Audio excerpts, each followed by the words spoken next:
So they got a little break. All right, Shalom. First and foremost, we give all praise to Yahweh, Ba'ashem, Yahushua, Ba'ashem, Rakakwadash. Shalom to the apostles of the great millstone that rule well. And shalom to all you brothers on the highways and byways doing the work sincerely and faithfully, continue fighting that good fight of faith. Lord willing, we are found in that number to be delivered. Again, once again, we're going to come out, prophesy, scriptures, prophecies, testimony, articles, everything we can give you, we're going to give you. Lord willing, it's edifying. Lord willing, you know, it soothes the spirit that you know that Yahweh Ba'ashem Yahushua is on their way back, man. That's why we come out to be extensions of the Comforter to you, to let you hear these words that you may be comforted in these last days, all right? What you got? I got an article for you, Elder. Go ahead. Now, this is from FoxNews.com.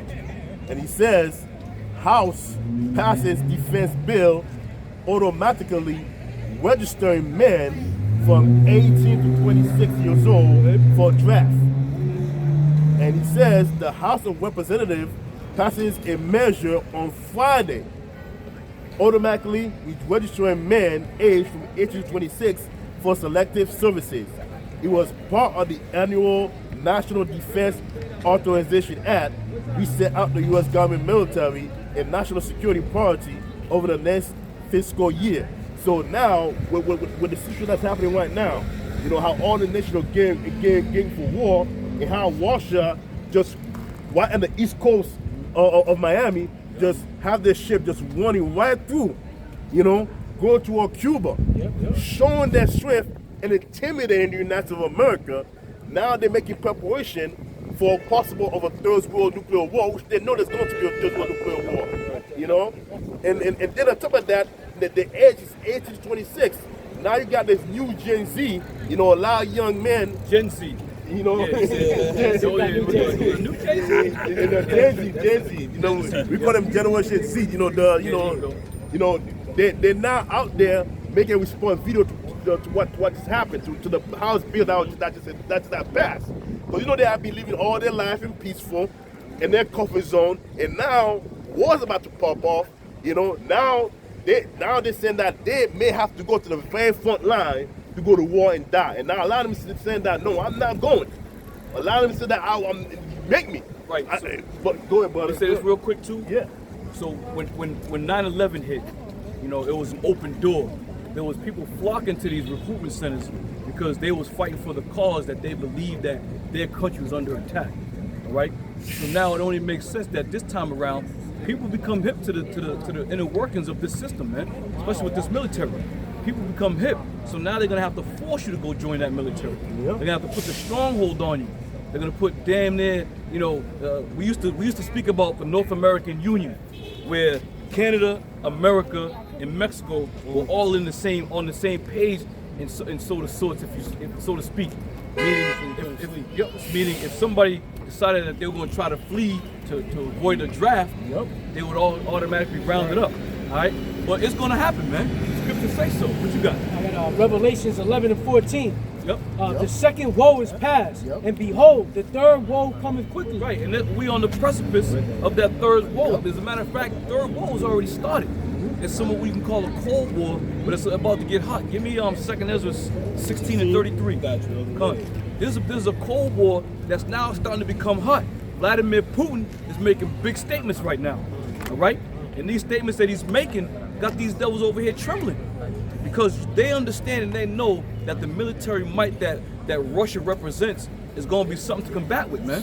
All right, hold on one second. Go ahead, brother. It's 2nd Ezra 16:33. Yep. And it reads, and the virgin shall mourn, having no bridegrooms. Yep. And the woman shall mourn, having no husband. Yep. And their daughters shall mourn, having no helpers. Yep. In the war shall their bridegrooms be destroyed, Yep. and their husbands shall perish of famine. So they're gonna send these cats over there, man.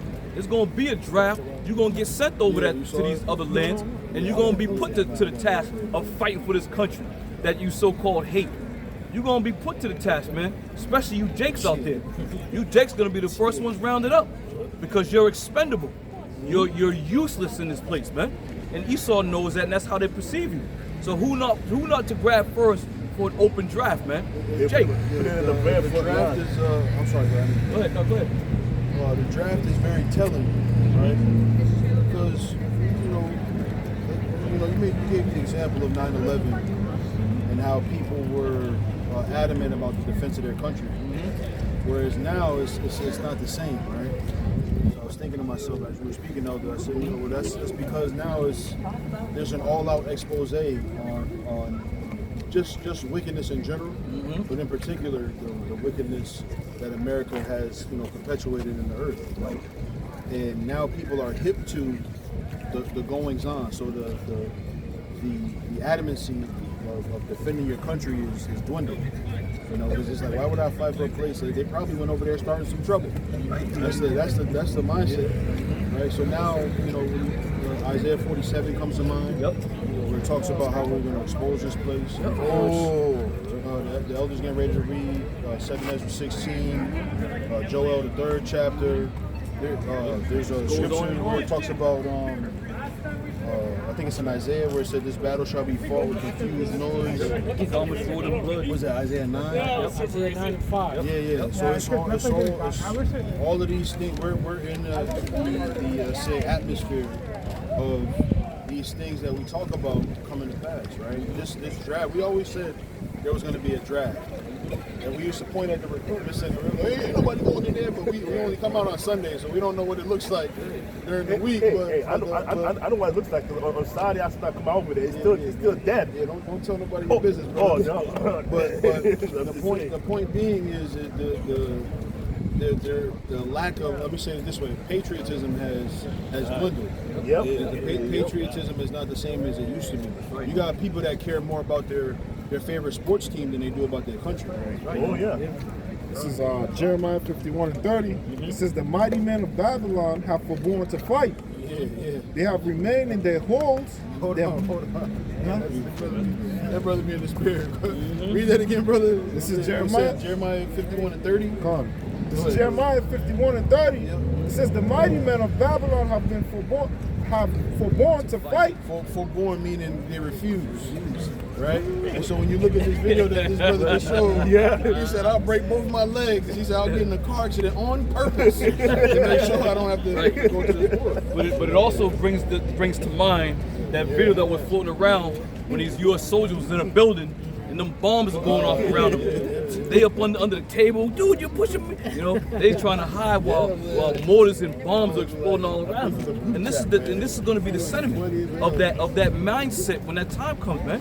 They ain't going to want to fight because when they understand the magnitude of what's going on, because America, what they try to do, they try to push out this big machoism mentality where America's the biggest, the baddest, the strongest. Then when they get over there, they realize they're fighting savages over there, man. You know, people who are lawless. They were born to fight. That's it. Their nature. It goes back to their nature. What's that? Genesis. Yep. 16. Yep. Grab that, brother. And the thing about it, there's some veteran soldiers. You often ask themselves the question: how they don't fear death? They just went out in the middle of nowhere, took themselves out along with everybody else. But it's an honor to die though. In their country. It's an honor for these people to die for the cause. You know what happens? What's the first thing they say when they press that button? Boom! It's an honor for them, man. So in the Americans get over there, dude, you see that? Whoa, wow, these guys are crazy. They ain't got no qualms with blowing you and themselves up to send the cause. True patriotism. Over here, you just fight because you have to. Yep. But over there, they're real patriots. They're really fighting for their way of life and their culture and the way they do things. But really, America is the bully, man. The scriptures say that, how was that? The hammer, 50 and 20. Yep. 23? Hammer the whole earth. Jeremiah 50 and 20. Go ahead. Come. This is Genesis 16. I start at 11, and it says, "And the angel of the Lord said unto her, Behold, thou art with child, and shalt bear a son, and shall call his name Ishmael, because the Lord hath heard thy affliction. And he will be a wild man, and his hands will be against every man, and every man's hand against him." And hold it right there. And look whose hands against them. Every man in the land, every man in the world is against them. The Arabs, the terrorists, all these things. He would be a wild man. They fought with Russia years back, man, and put the ass whooping on Russia. So therefore, they are strong people, man. They were also made 12 princes, right? So they was even given some type of status. Go ahead. And he shall dwell in the presence of all his brethren. That's it. All right, go ahead, brother. Let this brother finish off. This is Jeremiah 51:30. The mighty men of Babylon have forborne to fight. They have remained in their halls. Their might had failed. They become as women. That's right. That's right. They become as women because America, throughout the years growing up, back in the early 70s, coming up through the mid 70s and so on up until present, America had always had that theme: the bravest, the baddest, the strongest. The scripture the proud. Now the scripture says, "How thou also become as weak as we," because now the playing field's level with that nuclear capability. Go ahead, brother. No, I was going to say, back you up. Scripture say that the Heavenly Father have mingled a perverse spirit. Yep. You got transmissions inside the military. So, like, these other nations, they're not going to take the U.S. military as much as a threat. Right. You know what I'm saying? Yeah, that's a great way to put it. Transmissions. You know, and these other countries can't even fathom how this even works. How is this allowed? How is this even put in place? And you gonna send that over here to fight against us? Shit. They're gonna smack them around, get your ass out of here. Well, go ahead. It says they have burned her dwelling place. Her bars are broken. Yep. One post shall run to meet another, and one messenger to meet another, to show the king of Babylon that his city is taken at one end. See that? And that's ultimately the goal, is to take America. America's going to be destroyed with thermonuclear destruction. Any spirit and any person in this country, when that Third World War heats up to a hot war, which is right around the corner, we here. This is it. Them thermonuclear missiles are going to launch over here, and they're going to destroy this place, man. And every soul that's going to be in this bad boy outside of the men of the Lord and those whom the Lord have mercy on is going to be destroyed and die over here. So go ahead. I got an article from endtimeheadlines.org, and the heading reads, Russia deploying air and sea assets for military exercises in Caribbean, according to U.S. officials. Right. Now, Russia is going to be the key component to all this. That North country. They've got missiles and rockets off the coast of Venezuela. They're joining hand in hand with the Iranians, with Ahmadinejad and Kim Jong-un. They're all coming together. America's finished. That's why when you read in the book of Obadiah, matter of fact, give me Obadiah. Obadiah, start at 6. But go ahead, continue on. Another article was similar, again from endtimeheadlines.org. Russia TV claims that Moscow could deploy ICBM missiles in Mexico. And that's another thing. They're also Russia is now joining hands in hand with Mexico. Here you have so-called Mexico and so-called South American countries joining forces with Russia. Why is that? America's finished, man. America's finished. I just read what's a lot. Yeah, go ahead. Read on, brother. Kremlin propagandists have claimed that countries in Latin America, including Mexico, could host missiles that can strike American targets. Listen, that's in the U.S. backyard. Listen, that's going to be no problem. That's going to be no problem for those missiles to reach over here. Not only to mention, it's only going to take less than a half hour for a missile to leave Russia to hit America, man. And once it hit America, in 1 hour, America's going to be destroyed, man. 1 hour. Go ahead. This is Jeremiah 50:14. Yep. It says, put yourselves in array against Babylon round about, all ye that bend the bow. And that's why these smaller nations said, thou become as weak as we, because they have nuclear capabilities now. 20 years ago, 25, 30 years ago, these other nations were afraid of America, because America was ruled with an iron fist. There was ruled with draconian rule, smashing these small nations that even dared to speak bad about America. But now they don't give a damn. They over there burning American flags. Yep. They burned American flags. Can you imagine that 25, 30 years ago? They'd burned some flags. Esau would send some jets over there and drop all kinds of bombs. But they can't do that now, because everybody possesses the ability to shoot rockets and drop bombs. Hey, go ahead, Elder. It says, put yourselves in array against Babylon round about. All ye that bend the bow, shoot at her, spare no arrows, for she have sinned against the Lord. Right, and at the end of the day, it's all going to come down to what? For what the people have done to the Lord's people on this side. The Lord's coming back to destroy these nations, man. All right? It says, shout against her round about. She hath given her hand. Her foundations are fallen. Her walls are thrown down. For it is the vengeance of the Lord. Take vengeance upon her, as she hath done, do unto her. Cut off the sower from Babylon. Right, that her is America. America's that her. Stand beside her and guide her. This is the her. America, these are the things, these is the place where the sins have reached up to the heavens. Go ahead. Cut off the sower from Babylon, and him that handleth the sickle in the time of harvest. Right. For fear of the oppressing sword, they shall turn every one to his people, and they shall flee every one to his own land. Right, going back to what? You're gonna pick a side, and you're gonna go back to who you know and who you're familiar with. We like to use somewhat the scenarios of somebody being in prison or locked up. When a man goes into prison, if he's a white man, Puerto Rican man, black, he's gonna go back to who he's familiar with, who he can relate to. Likewise, these northern nations, they're not gonna stay in America. They can call themselves American all they want, but this is just the title. They're gonna go back to who they feel protected by. If you have a place. That's right. I Go ahead. it's decent article. Yeah, go ahead. This is Joel. It's happening in Israel right now. I know. Yep. This is Joel 3:9. It says, "Proclaim ye this among the Gentiles, prepare war, wake up the mighty men, let all the men of war draw near, let them come up. Beat your plowshares into swords, and your pruning hooks into spears. Right. Let the weak say, I am strong." Right, and those weapons now are being turned from farming instruments, so to say, into weapons of war.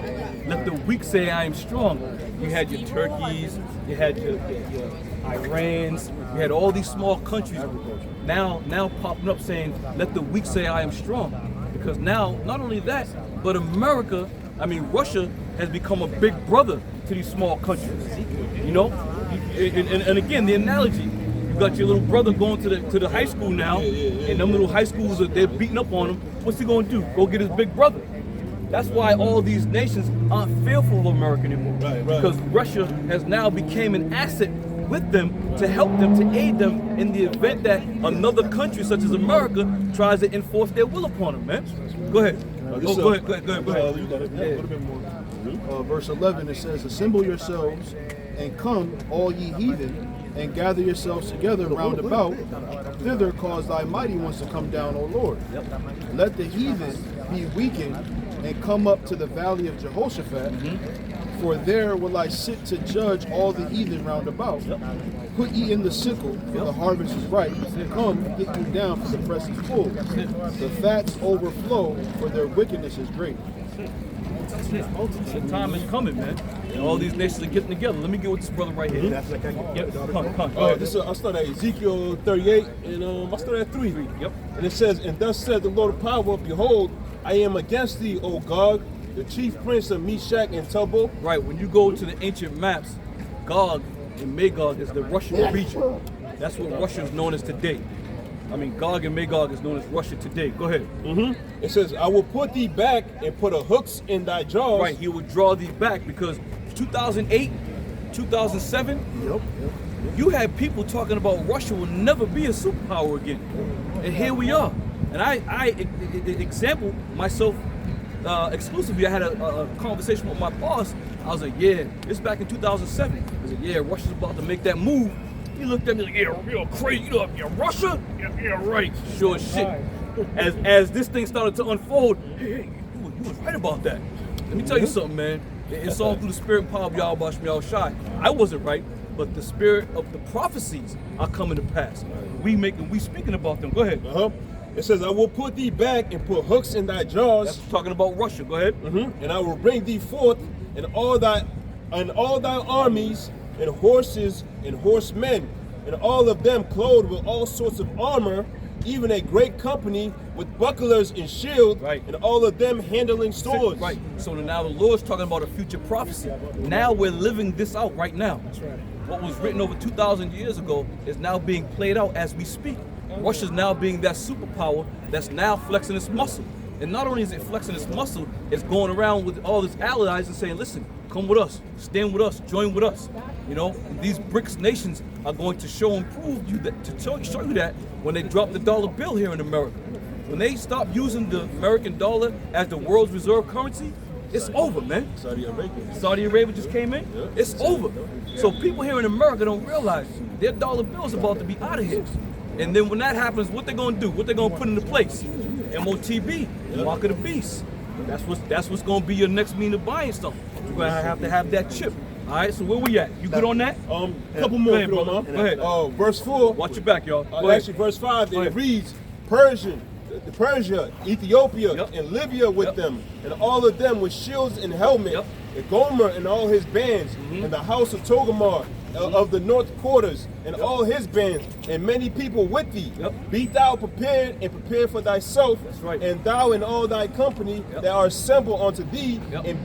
and be thou a guard unto them. Yep, that's right. So Russia's going to be a guard unto all these other nations. And these nations he just mentioned are actual living nations as we speak, man. This ain't no ancient history where these nations are long gone. This is here. We here in the present, man. Go ahead, read that off. Now this is an article from the economictimes.com, and the headline read, "Why is there a Warship nuclear submarine just 200 miles of the coast of Florida?" Right now, there's Russian submarines off the coast of Florida. There's Russian submarines out by Venezuela. That's why they said, surround her. You know, all you that bend the boat, shoot at her. Okay, surround her around the boat. Set yourselves An array round about. Set yourselves in an array round about. And that's what's actually taking place. So as the brother read earlier, the third woe cometh quickly. That woe represents world war. So therefore the third world comes quickly. Go ahead. You got a quick precept? Quick, yeah. Hot off the press. Go ahead, brother. Ecclesiastes, the 3rd chapter, the 1st verse, and I'm gonna jump down to the 8th. Ecclesiastes 3:1. To everything there is a season and a time to every purpose under heaven. And here I'm gonna jump straight to the point. Verse 8. A time to love and a time to hate. Yep. A time of war and a time of peace. Right, and we're in the time of war right now. This is the time that we're living in. These nations are gearing up for war. So when you go to Ecclesiastes the 3rd chapter, and I think it was the Birds that made a song. Was it the Birds? Yardbirds. Yep. They made a song based off of this scripture. Yeah. The whole scripture their whole song is based off of that scripture. And again, it's about balance. Because the Lord said, give me that, is it Proverbs 11:1? Give me Proverbs 11:1 real quick, go ahead. Proverbs 11:1. Go A ahead. false balance is an abomination to the Lord, Right. but a just weight is his Right, delight. because everybody likes to talk about how much the Lord loves, but if a false balance is an abomination to the Lord, that means he has to hate. You see? So the Lord is a man of war. The Lord does hate people. Go ahead. That's it. Exodus 15:3. 3. The Lord is a man of war. Yahweh is his name. So when you go to war, and they strap you up with boots and grenades and rifles and guns, are you going to war as a happy man? No. You're going to war to kill somebody. You're going to war because you have now given an assignment that it's either going to be you or them. One or the other. Right. So this is the time we're in, a time for peace and a time for war. And a time for peace is long gone. We're in a time of war right now. And this is what the prophecy should be about. You should be prophesying about the times that we're living in right now. Ain't nobody happy out here, man. Ain't nobody joyful around here. People are living paycheck to paycheck. People don't know if they're going to put food on the table.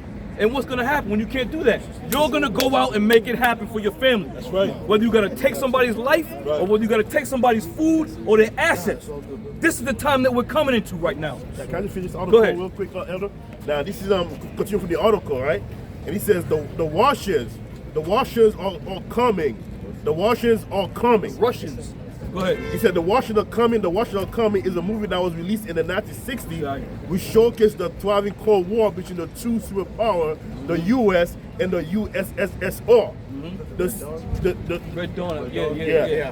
The situation is somewhat similar in 2024 in the real world. Yep. 4 Russian ships, including a Russian submarine, have reached Cuba on Wednesday, located just 200 miles of the coast of Florida. Does this pose a threat to the security of the U.S.?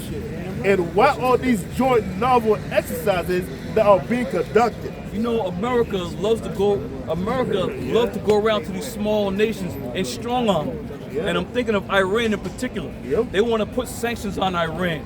Iran's not supposed to have nuclear capabilities or uranium. They're not supposed to, but Russia has these things. They ain't said a goddamn thing about Russia. Because America's a bully. All right? So these countries that are now getting support from Russia they're stepping up. They're taking their, Superman came in like this. That's how these nations, they're taking their shirt off. What you gonna do?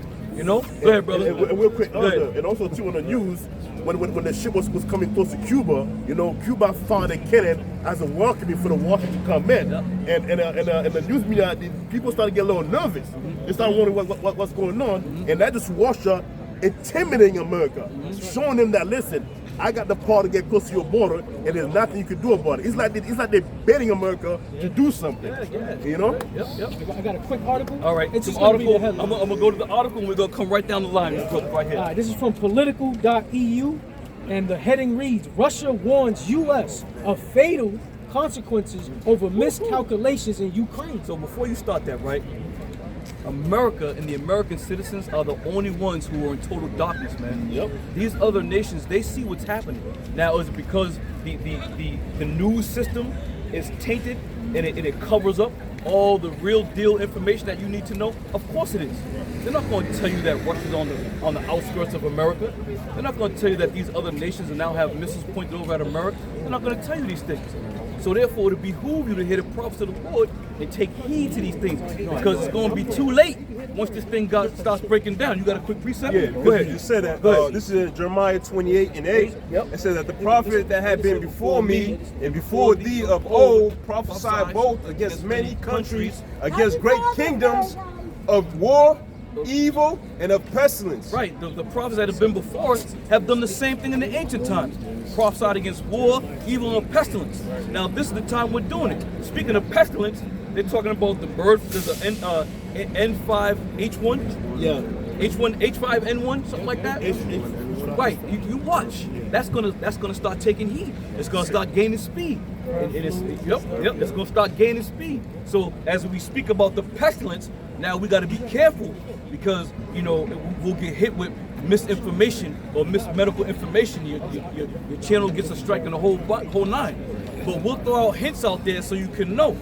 You think that whole thing with the last thing that just took place, that locked you up for 3 years? You think that was something? Wait till the shit that's go down the next time around. Go ahead. Another article. Next, we've shoot been pushing Russia, but these other nations Yeah. are all in unison. That's it. Again, from endtimeheadlines.org, North Korea issues a new nuclear warning to the West and South Korea. You see that? North Korea. Now, everything's coming to pass, man. All the prophecies and all the nations are coming to pass. So therefore, it's only a matter of time before you people start feeling the effects of these things. Because there's nothing of it. Give me that was Isaiah 34, 37, come sit on the ground, there is no throne. Isaiah 47. 47. I got it right here. Yeah, give me that.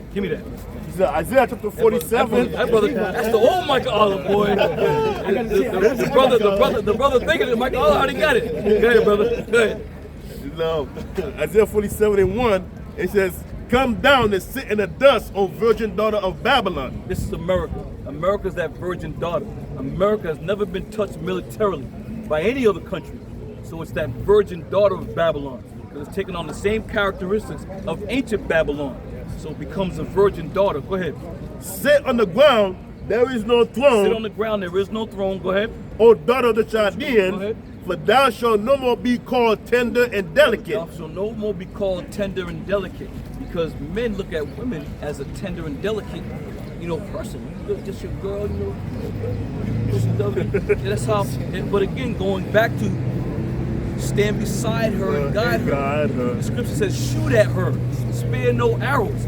So she's not going to be called tender and delicate, because when you come into New York, the first thing you see is that Statue of Liberty. That brings joy to people's hearts, because when they come here, they think they've made it.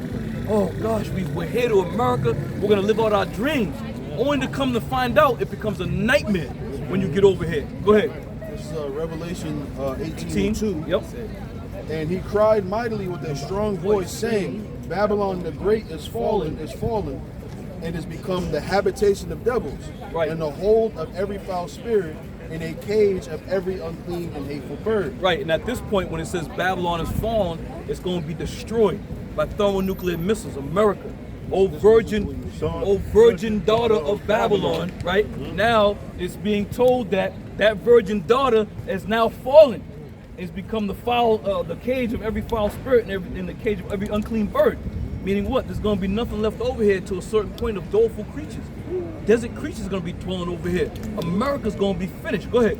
Verse 3, it says, "For all nations have drunk of the wine of the wrath of her fornication, and the kings of the earth have committed fornication with her. Yep. And the merchants of the earth are waxed rich with the abundance of her delicacies." Right, because America has outsourced all its resources, and all these other lands become rich off of this place. And this is why, as the brother Elder reads down, this is why it's going to tell you that these merchants of the earth, these kings of the earth, they're going to howl and mourn for her, because this place is how they became rich. This is the place where they became very lucrative, at the expense and at the bones and the backs of mainly these people on the sign over there. Go ahead, Elder. Yeah, verse 4 it says, "And I heard another voice from heaven saying, Come out of her, my people, Right. that ye be not partakers of her sins." Right, come back to the Heavenly Father. Come back to the Lord. Know the Lord's name. Know who you are as a person. You're not just a so-called Negro, a so-called Puerto Rican. Those are all titles our people were given. But as you see on this sign, that's your true biblical nationality. So to behoove you to understand who you are as a people, that maybe the Lord have mercy on you before all these things take place, because they're unfolding faster than you can believe. Go ahead. Yeah, it says, "Come out of her, my people, that ye be not partakers of her sins, Right. and that ye receive not of her plagues." Right, and the ultimate plague is going to be them thermonuclear missiles yep. that are going to destroy this place. Yep. All right, we've already been saturated with the living of how, you know, we're forced to go to work, we're forced to buy, we're forced to do all these things. Yep. So much so, we look at these things in America as a joyful thing, but it's been a curse unto us. All right, go ahead. Yep, verse 5. "For her sins have reached unto heaven, and the Most High hath remembered her iniquities. That's right. Reward her," back, that's why I pulled this out, you said Right. stand beside her and Guide guide her, right. "Reward her, even as she rewarded you, Yep. and double unto her double, according to her works." Let me show you her works. Let me show you her works. Look up. You see her works? You see them chemtrails? Yep. That's not even clouds covering the sky. And if you look over towards the sun, you see another one coming by. According to her works. That's nothing but barium. That's poison right there. So this place needs to be destroyed. Esau's in control of all this. The water, the food, everything you can possibly imagine. And Lord knows the shit that they're giving these kids these days, you can forget it, man. There's gonna be a bunch of zombies walking around here if the Lord don't destroy this place. Go ahead. "And the cup which she hath filled, fill unto her double. Yep. How much she hath glorified herself, and lived deliciously. Yep. So much torment and sorrow give her. Yep. For she said in her heart, I sit a queen and am no widow." Right. But now again, she saith. That's also telling you that what America identifies herself as that beautiful woman. It identifies herself as that leading lady. Go ahead. "For she saith in her heart, I sit a queen, and am no widow, Yep. and shall see no sorrow." Right. Now, we read earlier in 2nd Ezra 16th chapter about the men who are going to get drafted into this war and go over there and be put to death for the ideas of this country. Well, America's going to see sorrow. She's going to be made desolate. She's going to be a widow, because the Lord's going to destroy this place. You know, we are the prophets of the Lord telling you these things. If you don't believe us, just sit tight. Sit tight. You're going to start to see it all unfold. You're going to catch a news article like, oh shit, this guy said something about that. Oh, that's what these guys were talking about. Go ahead. Go ahead, right here. Go ahead. It says, "Therefore shall her plagues come in one day, death and mourning, Yep. and famine, Yep. and she shall be utterly Yep. burned with fire." She shall be utterly burned with fire, thermonuclear fire. America's going to be burnt with thermonuclear fire. right. It doesn't matter what you believe or what you feel. Every weapon that's been made for destruction, has been made for death, has been made for harmful purposes. Likewise, them thermonuclear missiles, and it's been made for America. Those missiles have been made for America. Go ahead. Yep, it says, "For strong is the Lord who judgeth her, and the kings of the earth, who have committed fornication and lived deliciously with her, shall bewail her and lament for her when they shall see the smoke of her burning." You see that? They're gonna see the smoke of it burning. You know, when the Twin Towers went down, they showed you this aerial pictures of the smoke just rising up and the smoke rising up. All they're doing is giving you a simulation of what they're gonna do to America, man. That's a small little visual for you. You know, they showed the satellites, they showed these planes. Oh gosh, look at This is how terrific, how terrible, and the smoke was just going up, you know. The smoke was just going up. Yeah, that was a funny. Well, it's funny now, but it wasn't funny then. When I say funny, it was it's a funny feeling, a somber feeling. Right. That falling upon the whole country. Everybody holding hands. And, right. Praying all the streets. Right. Praying, holding hands. And not only that, if I may add too, doing that 9/11 building that caught on fire, the furnace was so hot that people have to commit suicide rather than get burned in that building. They were jumping in the building, and they were firemen was describing that how you keep hearing the thundering sound. Right. There was sliding down the side of the building as it was coming down. There was a show called Faces of Death, right? And in one of the series, this dude was up on the ledge and he's up there. His eyes you can see. I'm gonna do it. He's like on the 30th floor, right? He's up there. I'm gonna do it. So the fireman's like, no, come on. He's like, I'm gonna do it. Tell that bitch I love her. And he fucking, all of a sudden he launched, right? And everyone's like, oh. And of course they interviewed Jake. He was like, yeah, I seen him up there, and when he jumped off, it sounded like a slab of liver when it hit the floor. It sounded like a slab of liver when it hit the floor. Splat, Yep, that was him. That over, but that's Jake. But going back to what the brother was talking about in the towers, people were jumping off those windows, and they was coming down hard, and turning themselves into mincemeat, Go ahead. Verse 10, it says, standing afar off for the fear of her torment, saying, alas, alas, that great city Babylon, that mighty city, for in 1 hour is thy judgment come. Yep. And the merchants of the earth shall weep and mourn over her, for no man buyeth their merchandise anymore. There's going to be nothing else to buy over here, unless they want to come pick up some dirt, some pitch, some soot, some gold for creatures. That's about it. And also too, if I'm to add to speaking of merchandise, right?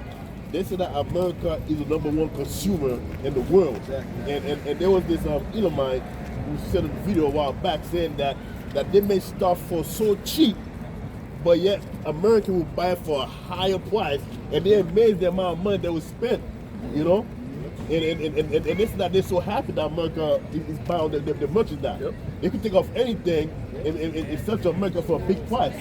But now, when the shit goes on smoke, like you said, that's it. That's all she wants, man.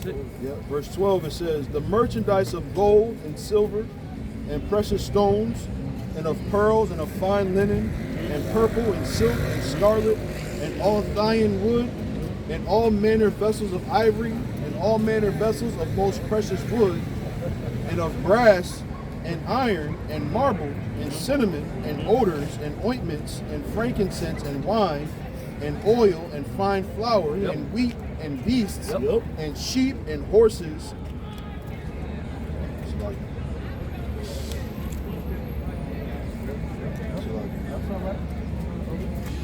These are all the things that America has been known for, all these costly things, all these things that people love to buy and to build from and to make things from. Go ahead. And horses and chariots and slaves and souls of men. See that? And slaves and souls of men was also on that list of things to be purchased and things to be sold. Okay? Souls of men. And we understand that to be who are the primary people that were sold? The Israelites. Oh yeah. Bottom line. Go ahead. Verse 14. She's a Hamite. I think she's a Hamite. Is she a Levite? She might be a Hamite.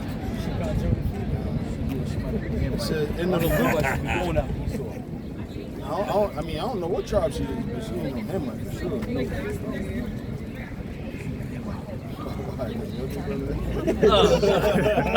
She ain't got that good hair. She's a bugaboo. for those of you who've seen School Days,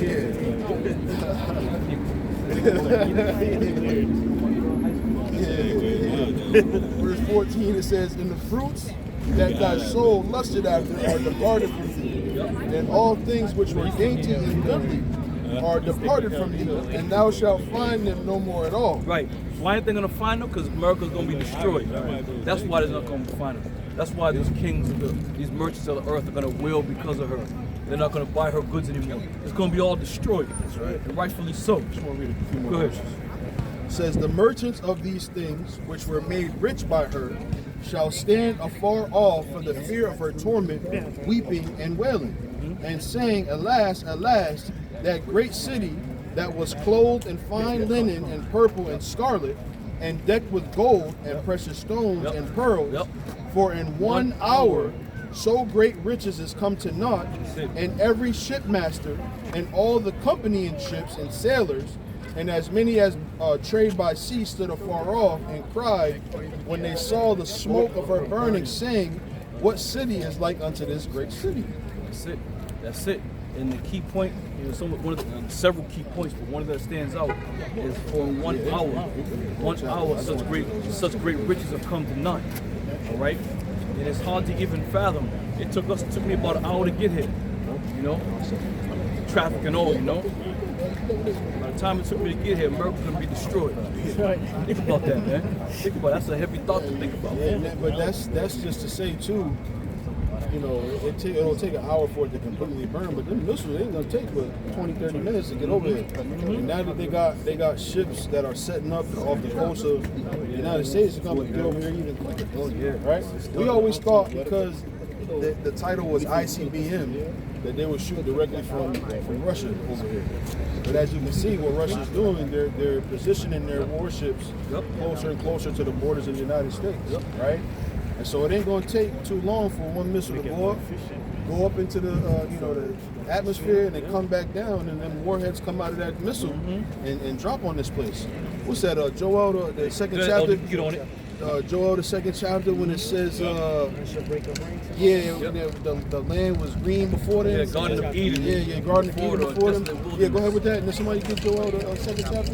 This is Zephaniah chapter 1, verse 18. Yeah. Neither their silver nor their gold shall be able to deliver them in the day of the Lord's wrath. Because hey, shalom, y'all because America is known as a rich nation, right? And so, in other words, your money is not going to be able to save you out of this. This judgment is the judgment of the Heavenly Father, Right? And it has to happen. That's right. Right? We can say all we want as far as our feelings are, because of course those people on that sign are the most disenfranchised, right? So we can talk about our feelings, but this ultimately is the judgment of the Heavenly Father, right? You can argue that the flood happened just to separate this land over here so that the Lord can destroy it later. You know? It says, but the whole land shall be devoured by the fire of his jealousy, for he shall make even a speedy riddance. Right, it says the fire of his jealousy. What is he jealous about? The way that this land and the people that run this land treated the apple of his eye. That's where that jealousy came from, right? And that fire is speaking about, like we've been talking about all day, is those missiles that these other nations have ready and pointed in this direction. You know, you can think of it this way. We talk about how the missiles today are called broken arrows, right? So when it says in Jeremiah 50, 51 to 14, where it says, all ye that bend the bow, you can imagine just a bunch of men standing there with the arrows pointed all in this direction, man. Let's get a missile. Matter of fact, this picture real quick. Now, this is Isaiah 54 verse 16. And the other talk about the building of weapons, right? What's that? Isaiah what? 54:16. That's the one. He says, behold, I have created the smith that bloweth the coal in the fire. Right. I have created the smith that bloweth the coals in the fire. As a matter of fact, I was watching a video. Elder Pastor Ronald this morning. He was going into this. You know, the smiths of ancient times, they made all kinds of things, hammers and all kinds of tools, but ultimately those smiths made weapons of war, right? They made swords and axes, parts that went on what you call catapults, right? So that's what the smiths did, and it's no different. And this time, those smiths being the scientists that put those missiles together. Go ahead. And that bringeth forth an instrument for his work.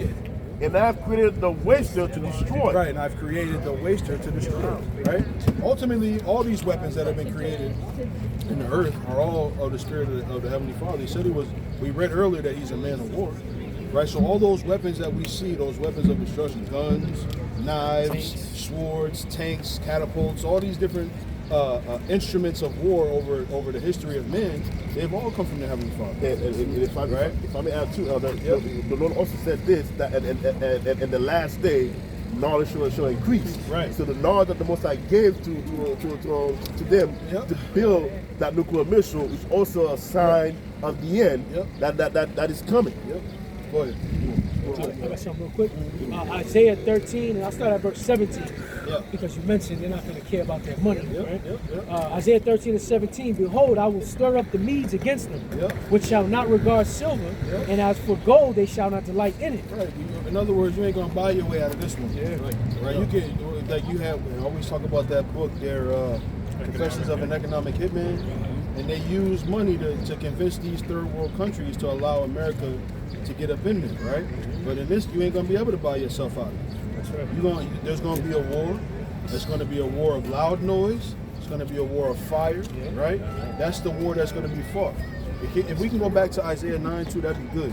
You got something to So I say? just want to say something Yep. because Russia's always been under sanctions, and they gotten used to it, so they built up some type of resistance to get through any. Yeah. type So of in other sanctions. words, they've always had their some level of independence where they didn't need the rest of the world to do it. They got their own oil, right? They got money, all of those different things, right? So like you said, now you can't sanction your way out of a disagreement because they're already self-sufficient. And Vladimir Putin is the type of leader.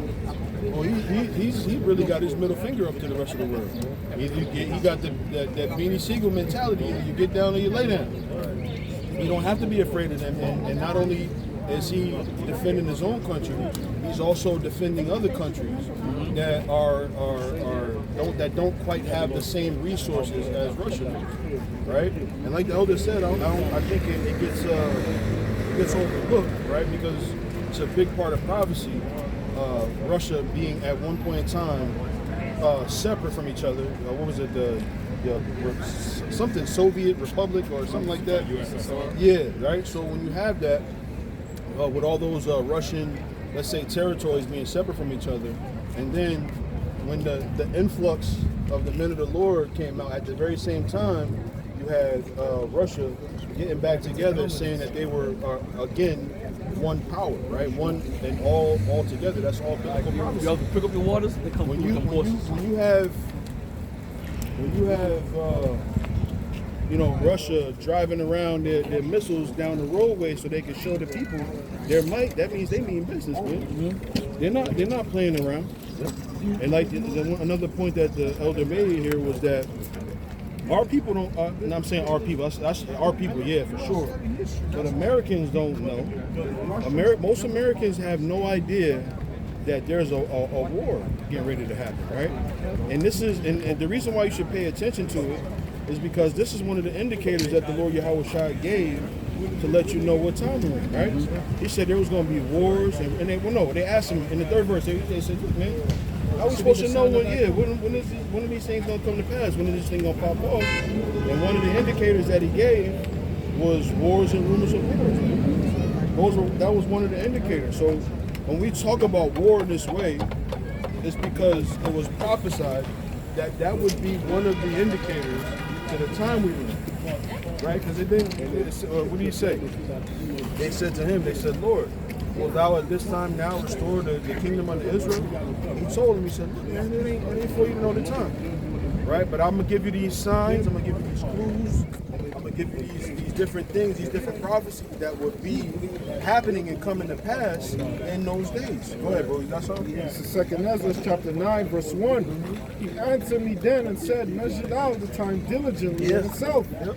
And when thou seest part of the signs pass, Yep. which I have told thee before, Yep. then shalt thou understand that it is the very same time wherein the highest will begin to visit the world which he made. Right. So this is the time. He said, look, measure thou the time, right?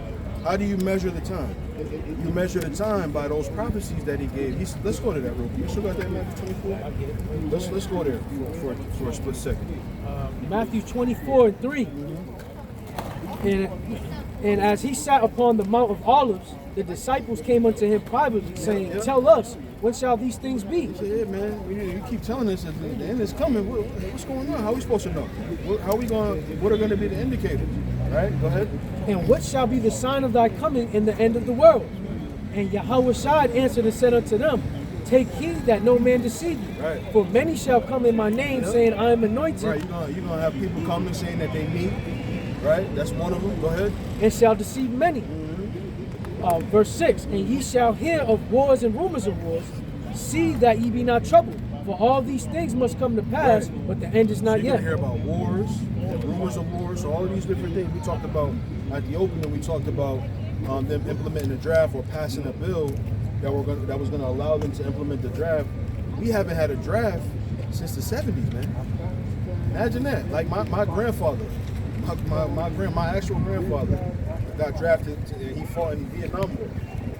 My grandfather, my mother's dad, got drafted in Vietnam. We haven't had a draft of that magnitude since those times, right? So it shows the level of desperation that we're in, right? Because, like the elder said, there was a time, even though there was a draft in the 60s and the 70s, right? Even though there was a draft, it was an honor for a family to send one of their own to fight for the country. It was a like, yeah, my son is in the military. My nephew, he's a soldier in the army. It was an honor for someone in your. I think we got enough there. It was an honor for somebody in your family to fight in a war, right? But now in these times, it's almost, how do I say it? Say it again. Dishonor. I would say it this way. I agree with you. I would say it this way, that it's now become mainstream to talk bad about America. It's become mainstream. Like, it started out with the men of the Lord on the highways and byways, but now it's commonplace for people to talk bad about, oh, America wicked, slavery, and they did this and did that. Now it's pop culture. Now, to back you up, you got the American soldiers now burning themselves alive, man. Right. So you imagine that. You imagine a kid. I'll be honest, there ain't no 18-year-old that I would have fighting for me, because they're all airheads, man. I have one. I have a 19-year-old. Yeah, I would never send him over to war. They're not getting a good soldier in that guy. I love him to death. No, I said sound funny. I love him to death, but they're not getting no soldier. They're getting a kid that want to be up underneath his mother. His mother want to tell him, no, do this next. Okay, now do this next.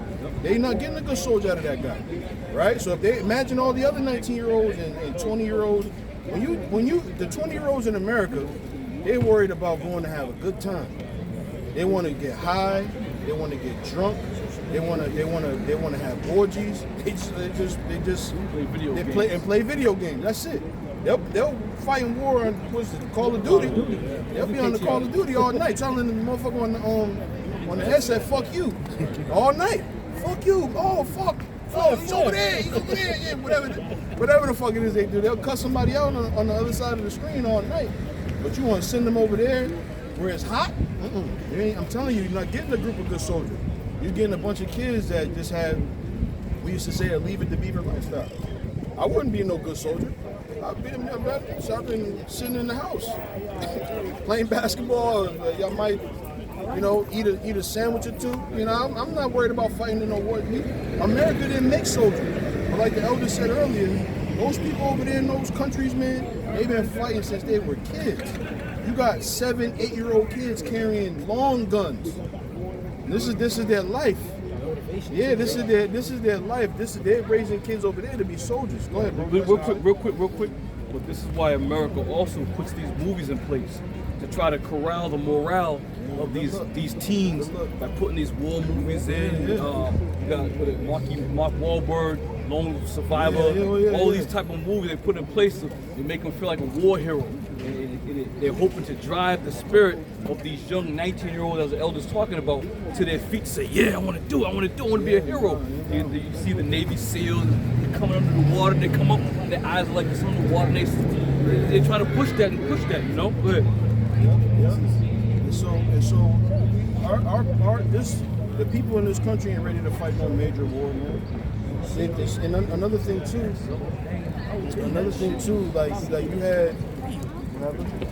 Yeah, like a bag of laundry over there. This is Isaiah 9 and 5. For every battle of the warrior is with confused noise Yeah. and garments rolled in blood, Yeah. but this shall be with burning and fuel of fire. Right, and so this is going to be a different kind of war. That's man. right. Of course, you're going to need, the pawns. That's what this 18 to 26. Those young men they're going to be the pawns that you just send out there to do whatever, right? They got a gun in their hand. That's all that matters. I just wanted to say that when you get drafted into the military, a lot of men don't want to fight with somebody that got drafted in. They don't want to fight with someone that had wanna to do it. forcibly get put into the military. They want to fight with men that willingly went into the military. Right, but let me tell you this also. A lot of these people that go in who got college degrees, they're automatically made officers. And now you're putting a guy with no military experience as your commander, leading you down some Death Valley where he gonna tell you to go down there. You've been in the shit, as they say, 2 or 3 years, but we shouldn't go down there. But since he's a superior officer, you gotta follow that order. And that's another thing they don't want to do. They don't want to fight behind somebody that don't have experience. I got a quick quote. And it says, I think it's the name. I want to say something about that family right there. It says, tough times create strong men. Yeah. Strong men create easy times. Yeah. Easy times create weak men. Yeah. Weak men create tough times. Yeah. You have to raise warriors, not parasites. Yeah, and that's all our people want to do, man, is leech. I was watching this family over here. They got their dad out for Father's Day. So it's my man right here in the red shirt. Right. His wife is over there. He got all his kids there. Right?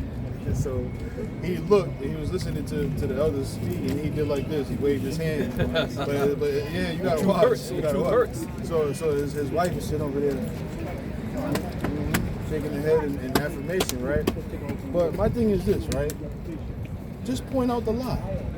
That's it. Don't be facetious about it. Point out if there's anything we're saying that's not true, point it out. And we'll have some discussion about it. We'll have some discussion. Has Russia set up warships at the coast of the United States? Is that true or is that false? Can we go into the scriptures and show you how that links up with prophecy? Yes. Right? So what is it that you are in disdain about? Listen, the time for a strong America is over, man. The time for a strong America is over. Really, but again, if you have the ability to go to the country that's your home country, you should go there, man. Right. Nothing good is going to happen here. Like you said, the elder mentioned this earlier. When we were reading Isaiah 47, he talked about how no one touched this place militarily, right? So you can say 2 wars happened here on the mainland. You can say the Revolutionary War, and you can say the Civil War, right? But since then, there hasn't been any real skirmish with another. Anytime we have, as a country, a problem with another country, we go to that country and fight. They never do it here, but it's coming here.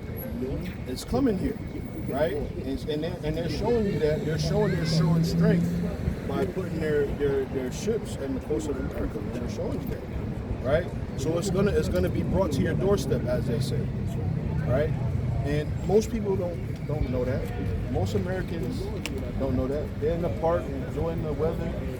They're planning, the next barbecue. It's a lot of food. Yeah. You're gonna bring them beans. Yeah, Auntie Marie, then you're gonna bring them beans over here. All right. Okay, I'll see you Tuesday or whatever it is. Got a friend of yours baked chicken recipe.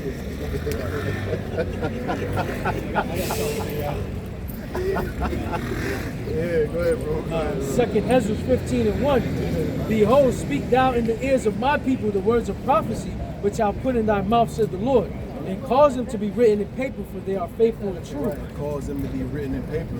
They are, what's that? Second Ezra 15. Yeah. Right. So cause them to be written in paper, and they were written in paper, and they were written in paper so that we can read them today and understand what time we're in. Verse 3, fear not the imaginations against thee. Let not the incredulity of them trouble thee that speak against thee. For all the unfaithful shall die in their unfaithfulness. Right. All the unfaithful shall die in their unfaithfulness. Because there's going to be people that don't believe in this thing. Though a man told it to them. They're not going to believe it, and that's fine. That's fine because the scriptures say that, excuse me, that it's going to come as a thief in the night to some. Right? The scriptures tell you that. So we already know that there's going to be people that don't believe this thing. You know? Jake, man. Just outside having a good time, man. Riding bikes and cooling out and chilling. You know? What are they going to do in those times? Because you know what, Jake, boy, especially if they're with their lady, they got that, you know what I'm saying, walking through the what's up, man? You know, all that tough guy shit. And them missiles is coming up over the horizon, they're gonna be behind her. Oh yeah. Using her as a shield. You know? Scripture says men's hearts failing them of fear. Yeah, I mean, it's gonna be such a telling time. You know, you say, let's go to. I want to keep reading that. 2 Ezra 16, 7. You know, yeah, keep reading. Or whatever you was on. I got 2 Ezra 16. Back in 2 Ezra 15 and verse 5. Behold, said the Lord, I will bring plagues upon the world, the sword, famine, death, and destruction. Right. For wickedness have exceedingly polluted the whole earth, and their hurtful works are fulfilled. Yeah, wickedness has exceedingly polluted the whole earth, right?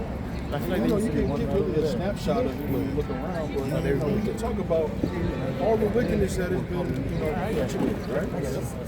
It's not a good, healthy place to live in America. Now you imagine this, right? Imagine this. Think about this for a second, right? We talk about working 8-hour days, right? We'll try it. 8 hours it goes by fast. You say if you're into your day.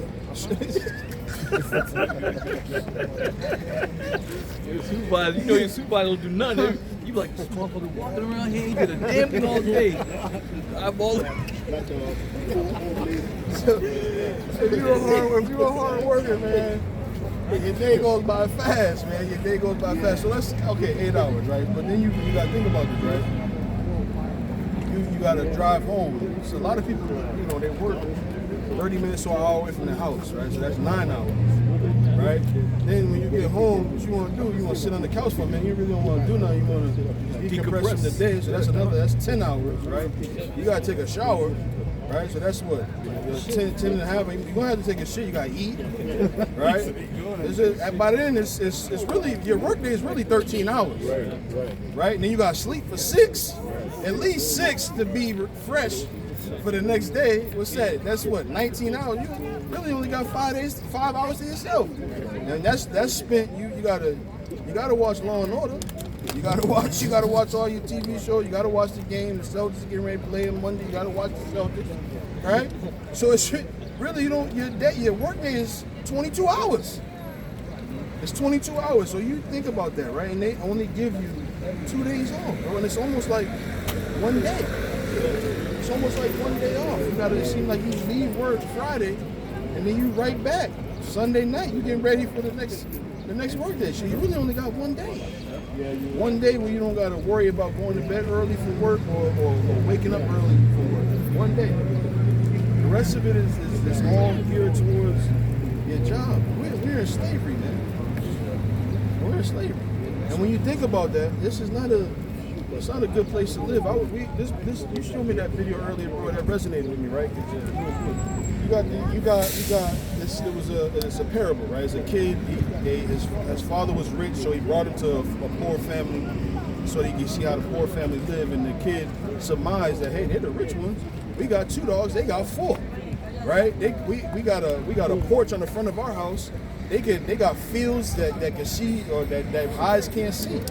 He said it seemed like they got more than we got, and it's true, man. When you let me say it this way, calm down a little bit. When you've shaped your life around your financial income, right, and your job, when you center your life around those things, it confines you, right? But the way the Lord intended it for us to live is to be free of anybody ruling over us. We're supposed to have our own cattle. We're supposed to have our own land to grow our own food, right? And then when you have that, what else do you need? Right, electricity. When the sun go down, go to sleep. What do you need the lights for? You need lights. Get your little candle. You want to read before you go to bed. Get your little candle. Right, so all of the stuff that we have in modern society is really just a way to put us deeper into this abyss that is America, right? So it's got to go. It's got to go so that we can see what true freedom is like. We don't know. Nobody knows. Nobody can really say that. Even the richest people can't say that they're free. You imagine how much they pay in taxes. Imagine that.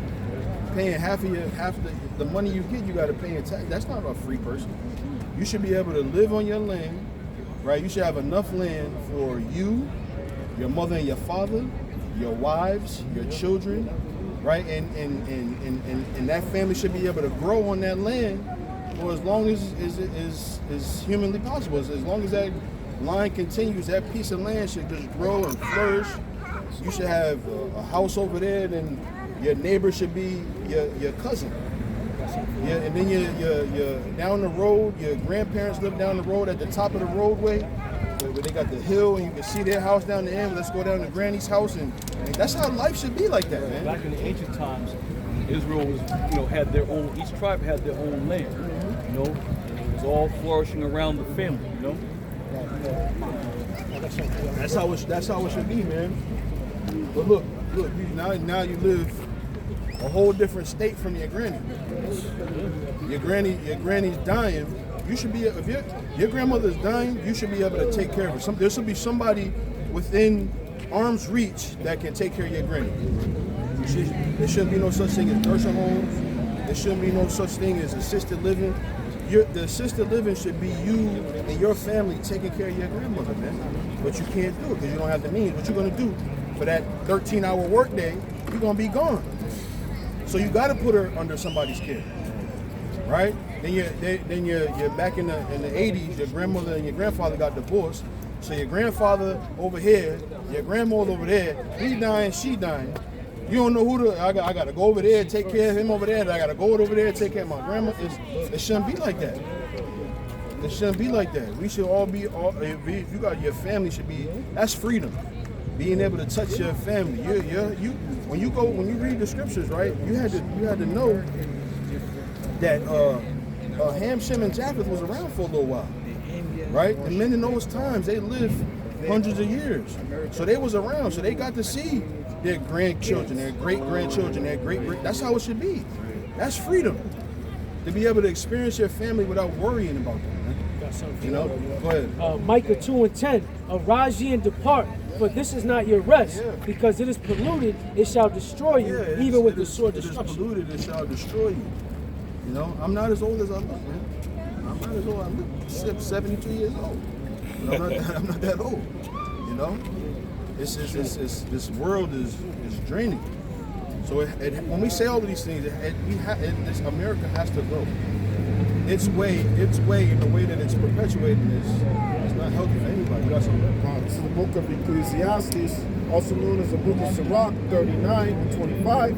It says, for good things are good things created from the beginning, so evil things for sinners.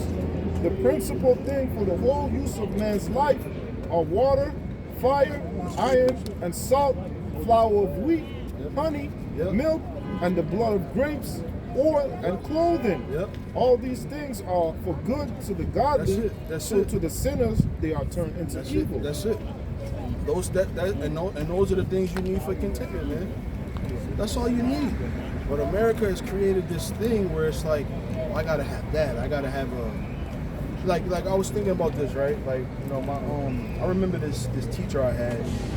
I won't say his name, but he was a good dude, man.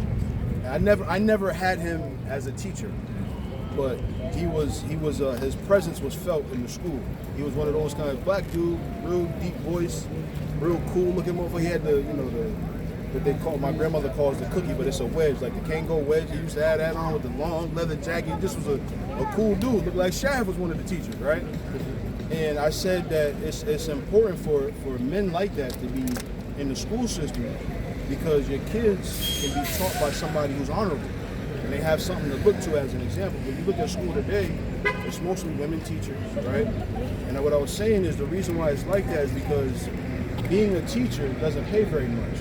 And there's this expectation for a man to make a certain amount of money to be able to be with a female. You see, modern day now, it's like, oh, if you don't make 6 figures, you don't have no parts with a young lady, right? And so you as a man, you hear that, you're like, I ain't be no teacher. Teachers make $40,000 a year. I can't even sniff a chick if that's the case, right? So there's been this deterrent away from the things that are important, right? And so now you have a bunch of women in the school raising your children, right? Granted, if there's a way you can homeschool your kids, man, I recommend it, man. But a lot of us don't have the means to do it, right? But you think about that. You got a bunch of embittered young ladies in some cases teaching your kids, right? And then they look at your kid he's just another black kid to them. They don't give a shit about him, right? And so they treat him the way they feel on the inside. You see these women that's calling the cops on, whoever called the cops on this kid, what's this kid's name? Tamir Rice, that had the toy gun. There was a lady that called the cops on him. That's the same lady that's in the school teaching your kids, same type of mentality. And that's how they think about your kids. So we have to get out of America. It's nothing good here. That's right. It's nothing good here. You should be able to keep your kids at home. Your wife is at home, and she teaches your kids. Well, what do they need to know? They got to know how to read.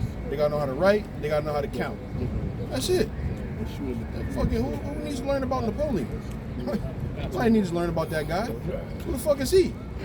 Right? Then what else you gonna learn? What else you gonna learn? Columbus. You gonna learn about fucking the Revolutionary War?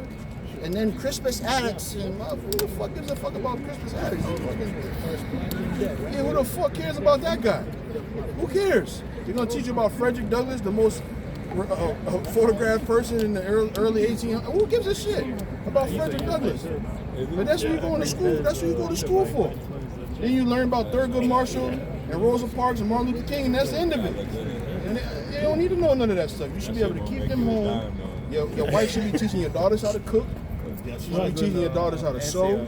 She should be teaching your daughters how to mentally care about the taking care of her family. And the father should be teaching his son, look, we about to go build a fucking goddamn cabin outside. We about to go build something. Every day when you wake up, we going to build a cabin or something like that. You should be teaching your son, look, one day you're going to have to provide for your family of your own. You're going to have to know how to hunt. I don't even remember. I used to go, when I was a kid, I used to go fishing all the time. You send me out there, I wouldn't know what to do. Don't send me fishing, brother. I don't know what to do. Exactly.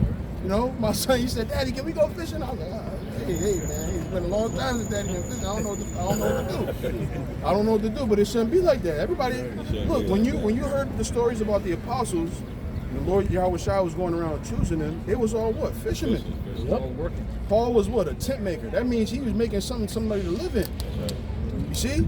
These are the, what was the Lord Yahweh Shai? Carpenter. Carpenter, yeah. Right? Those are the tools and skills that we should have, right? But we don't remember none of those kinds of things, man. Most men got their training or teaching from their father. Yep. Now you have the father removed out of the house. Yep. So now you have little boys growing up to be like their mothers, sashaying and all this twerking and all this other shit, whatever they're doing. And this is what America accepts. That's acceptable now. Yeah, you got this. This is a video out of Bow Wow. He was sassing, swirling his finger around, talking shit, right? And I was looking at that, man. That's just because you're aggressive, don't mean you're masculine, right? Just because you have this level of anger towards you doesn't mean you're being a man. Men, when you look at, one of my favorite movies is The Godfather. And you know why? Because even though they were enemies with certain families, they still were able to get together and be diplomatic about the decision. That's masculinity. The scriptures tell you to be slow to anger. But you see these dudes, I'll be watching these little basketball clips. Somebody will do a little crossover and then score. And the dude that got scored on, now he chest bump, oh, fuck you, and now they fighting. They're just a bunch of girls, man. You know? Go ahead, bro. Sorry. Proverbs 22:6. Train up a child in the way he should go. Yeah. And when he is old, he will not depart from it. That's it. Because that's all he gonna know. That's all he gonna know is what you teach him and what you give him. Right? So real freedom is to be able to be around your children at all times. But mostly, again, most of your day is being consumed with being on the plantation, right? You should be able to teach your kids Who know how to ride in a canoe? You know how to ride in a canoe? Man, you're a bad dude, brother. I asked the wrong person. Yeah, I wanted to say now, now that it's like a Father's Day, right? Now there's a new joke going on in the media where single mothers saying that, oh, I'm the father and the mother now, you know, and they glorify on it, you know, pumping up the chest so that you see, I have to be the daddy and the mommy for my kid, Yeah, you know. but no, you just have to be the mother. Yeah, but I know what you're saying, brother. it's ridiculous to me, Yeah, you know. And yet that very same one who pumping up her chest is the very same one, like the elder said, kick the father out of the house to collect more child support. Yeah, to be further in debt to the system that we live in. Exactly. So when we talk about all these things, when we talk about the wars that are going to happen here, when we talk about the judgment of the Heavenly Father by way of these nuclear missiles, those things have to happen, man. We have to be freed from this place. We have to be delivered from America so that we can live the way the Heavenly Father intended us to live, man. You know, and you're gonna live a life. We're gonna live a life where we're gonna be fair to the rest of the world, right? Where there's a let me say it this way. The scriptures imply in some ways that we're gonna be fair to the other nations, right? So when we are in rulership, the rest of the world gonna eat too. When you go to Proverbs 29:2. Oh, good night. Proverbs 29:2. When the righteous are in authority, the people rejoice. Yeah. But when the wicked bear rule, the people mourn. Right. When you had the Queen of Sheba go to see Solomon, she didn't know which one was Solomon. Everybody looked the same. You know. So that's think about that. We're going to be righteous rulers. So when we get the scriptures say in Isaiah the 60th chapter, it talks about the forces of the Gentiles being converted unto us, right? So we're not going to just get the forces and not know what to do with it. We're going to delegate to who needs what land needs what. This dam over here needs fixing. That lake over there needs rerouting. All of this, we're gonna have, all of them when they get them meetings and they roll out them blueprints. And we're gonna build a building right here. We're gonna be at the head of that. No, not right there. That right there. That's sacred land. We're not gonna deal with that land over here. This is a good idea, but we're gonna do it over here. That's what we're gonna be doing, man. We're gonna be ruling the earth in true rulership and fairness and in righteousness. We can't build over there because there's a watering hole that city over there that they use. If we build right there, we take their water system from there, right? We're gonna be doing stuff like that. I be thinking about like rulership is not just sitting on your ass and just whooping Esau's ass. I know that sounds good, it feels good, but we're gonna be really figuring out how to rule the earth, right? We're gonna be able to. Okay, we building a city over here today. Okay, who's the foreman? Who's this? Who's that? The governing body of the world is gonna figure that stuff out. That's gonna be real. Right now, we talking about who's gonna be president. We got a presidential candidate. He's a convicted felon. Imagine that. A presidential candidate, a convicted felon, while he's running for president. They're not worried about ruling the earth. No. Right? What trees need to be cut down? What trees shouldn't be cut down? Right? What land to cultivate? What land that shouldn't be cultivated? Hey, this land was tilled for a year straight. It needs a Sabbath over there on that land. Don't touch that land over there. We're gonna be able to delegate real rulership, things that really matter to the earth. Go ahead, bro. This is Isaiah 2:2, and it shall come to pass in the last days that the mountain of the Lord, Yahweh, house shall be established in the top of the mountains. That's it. And shall be exalted above the hills, and all nations shall flow unto it. And many people shall go and say, Come ye, and let us go up to the mountain of Yahweh to teach the house, to the house of the power of Jacob, and he will teach us of his ways. Right, he will teach us of his ways. That's what we're gonna be doing, man. We're gonna have people who administer the law to these other nations. This is how you guys gonna live in your land. These are the laws. These are the ordinances that y'all gonna rule with, right? We're gonna set up a little Hamite. You stay over there with them people. You rule your people. But here's how we rule. We want you to report back to us how they're doing over there. If they're not following rules, you come see us. We come down there with some chariots and we'll get everything straightened out. Go ahead, brother. So No, it's all good. It's also true, like King Solomon. when King David, quashed all this nation and had them all under his subjection, now there was no more war. And what those nations did, they came in and started building the kingdom. And each was a taskmaster, to tell them what to do. How to build this, have to build that building, and they were contributor. All this was coming in to contribute to King Solomon. And it was a very good example, how when you mentioned about Bathsheba, when he walks in, and then he saw King Solomon, he had no idea he was the king. It kind of remind me of Coming to America, where King Solomon's servant was the king. King Solomon. Exactly. Like when Prince Akeem came in, he doesn't appear as a king. Yeah, he had his McDonald's uniform. Yeah, exactly. He hid underneath that, but he had great wisdom. So, but he was actually a king. So and when she found out who King Solomon really was, and that he was actually the wisest king that people have been talking about about the from lands near and far. She was amazed, And then she said, surely the wisdom, basically your reputation precedes you. Yep. And she basically told him that you are as wise as the people say you are. Oh yeah. And they never had kids. That's true. The guy been not in there, They never had children. They always say You ever read that, Keeping the Game? No. I read that before I got the truth. I was damn about some the Queen Sheba, she had came down to Israel, and what happened was Solomon put fools on her. And they knew about Solomon, and he tried to drink some water. You got to read that fucking thing if you want to get a good laugh. But at the time, I was into it. Ecclesiasticus chapter 10 verse 1. A wise judge will instruct his people, and the government of a prudent man is well ordered. As the judge of the people is himself, so are his officers. And what manner of man the ruler of the city is, such are all they that dwell therein. Right. And so those are the types of rulers we're going to have to be, right? We're gonna be delegating what goes on the earth. Nothing's going to happen on earth without consulting with the nation of Israel first, and then of course without us consulting with the Lord Yahweh Shai, ultimately consulting with the Heavenly Father. Things are going to be done down on the earth by the power of the Heavenly Father, not by the will of your own stomach and belly. That's real rulership. To go to the one who offers the rulership to the people, the Heavenly Father. That's real rulership, and that's what's going to happen. We're going to delegate what goes on the earth, and of course, the spirit and power of Yahweh Bashem Yahweh Shai has to be honest in order for us to do that. I don't think we have no idea what it's going to be like. None.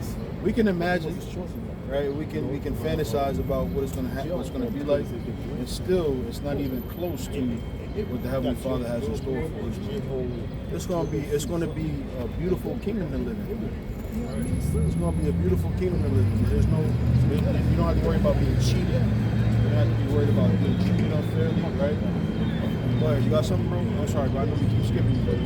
Go ahead. You talking about the kingdom, maybe? You got it, brother. Deuteronomy 24:14. Thou shalt not oppress an hired servant that is poor and needy, whether he be of thy brethren or of thy strangers that are in thy land within thy gates. And that his day thou shalt give him his hire, neither shall the sun go down upon it, for he is poor, and setteth his heart upon it.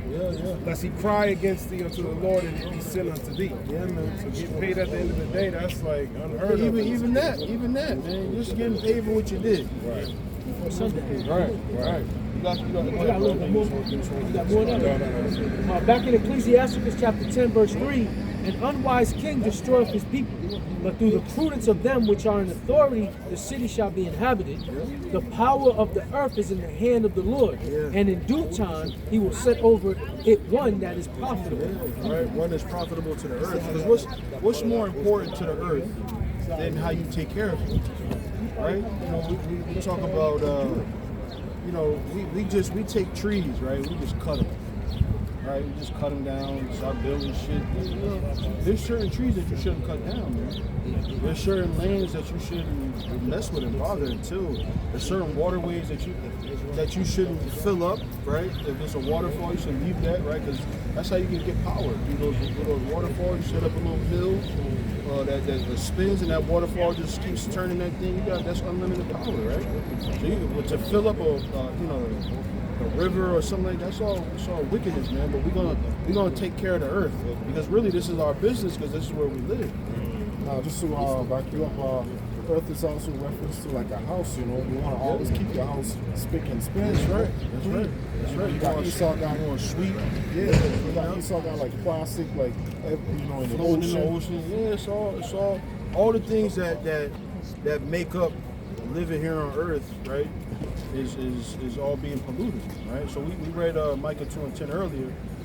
Along with it being morally polluted, right? It's also actually physically polluted. You know.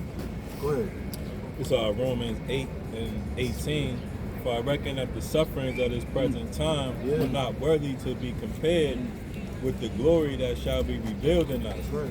For the earnest expectation of the creature waited for the manifestations of the sons of God. That's right, man. That's right, man.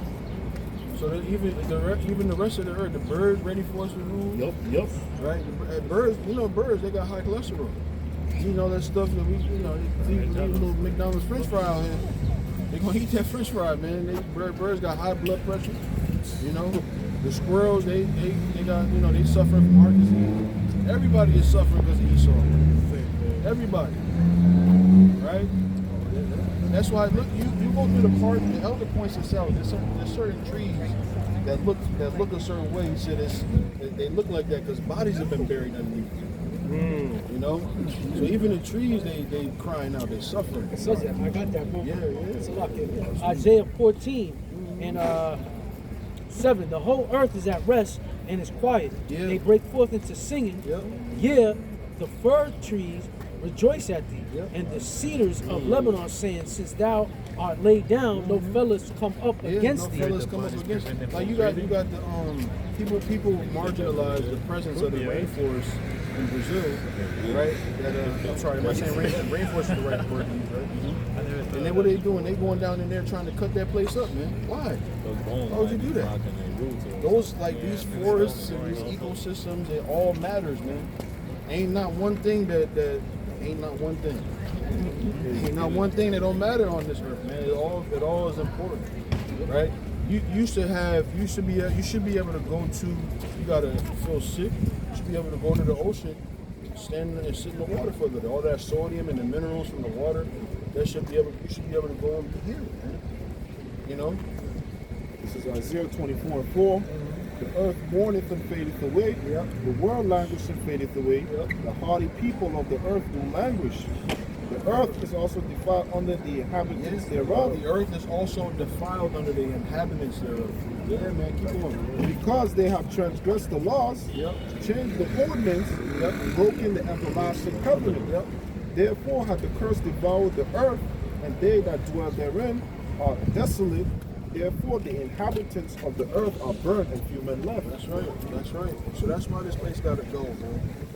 That's why this place has to go. The earth is being choked, right? The earth is being choked, and is being choked by the cancer that is Edom. Because they don't care about the wellness of the earth, because really it doesn't belong to them. They only care about what they can gain from the earth. That just goes back to the old saying. When shit ain't yours, you don't give a shit about it. You destroy it and tear it up. And when it's yours, you take pride in it. And the scripture says the earth was given unto, for our sakes.